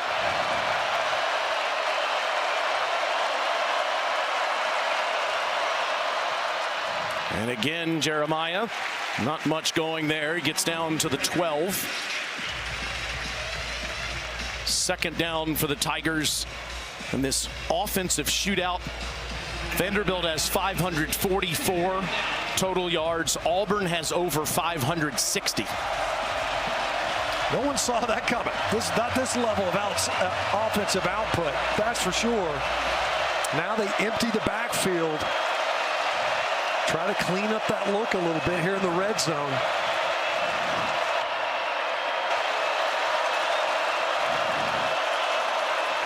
Line of scrimmage, pass to Singleton, trying to get the corner, he can't. Fontenette ran with him. Third down. Great diagnosis by Brian Longwell as well. Got out there quickly. Fontenette was a little bit shaken up at the end of regulation. Now you see wholesale substitution now. This is the pressure look. So they brought in a couple of guys. Nick Rinaldi, probably their best blitzer, number 24, in the middle of that defense, and they're empty.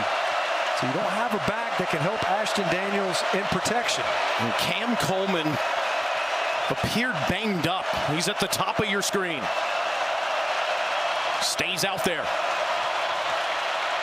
Daniels, incomplete. Tried to get it to Singleton. Dante Carter hits off of him. Auburn hasn't had a fourth down all night. They have to convert this one to continue the game. You can see again, it's brought 4 rushers on that last one, and the pocket was collapsing around Daniels. This time Vanderbilt showing 5 up potential rushers. And DJ Durkin will call timeout. Timeout, Auburn. This is their only timeout of extra period. What do you call here, Matt, if your offensive coordinator, Derek Nix, on 4th and 7? Well, you hear this so much where it's not plays, it's players. And it's 4th and long. You have to be thinking that repeatedly they've emptied out the backfield. The idea here is this, is I think you hang one up and you let number 8 try to go make a play for you. He's done it 3 times in this half. One was on a big 3rd down. We all thought he was out of bounds. He finds a way to get that long body, get that toe in, led to a field goal. Then you think about the touchdown and the 2-point conversion. The point is this, is that got to get that ball out quickly if you're going to empty the backfield so that the pressure doesn't get home. But the other is that if you're going to give somebody a chance, it should be the guy that not only is capable of it, but has proven it here tonight, that when he's covered, he's open and he can uncover himself. I think you go to number 8. The problem is this, if we're talking about it, you better believe Vanderbilt is as well. Vanderbilt still has a chance at the college football playoff. They're ranked 16th in the country. If they win out, with all the chaos that'll happen in front of them, they'll have a legitimate chance. They have to beat Kentucky and Tennessee in the final 2 weeks. But first, all of their concentration is on this 4th and 7 with the game on the line. A little bit of confusion. Cam Coleman, who's now again, he's up here. Looked like he was going to go to the right side of the formation initially.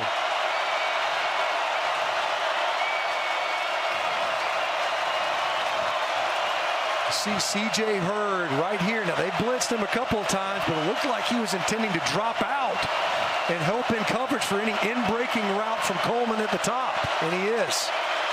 Daniels throws to the end zone, incomplete. Vanderbilt outlast Auburn in a thriller.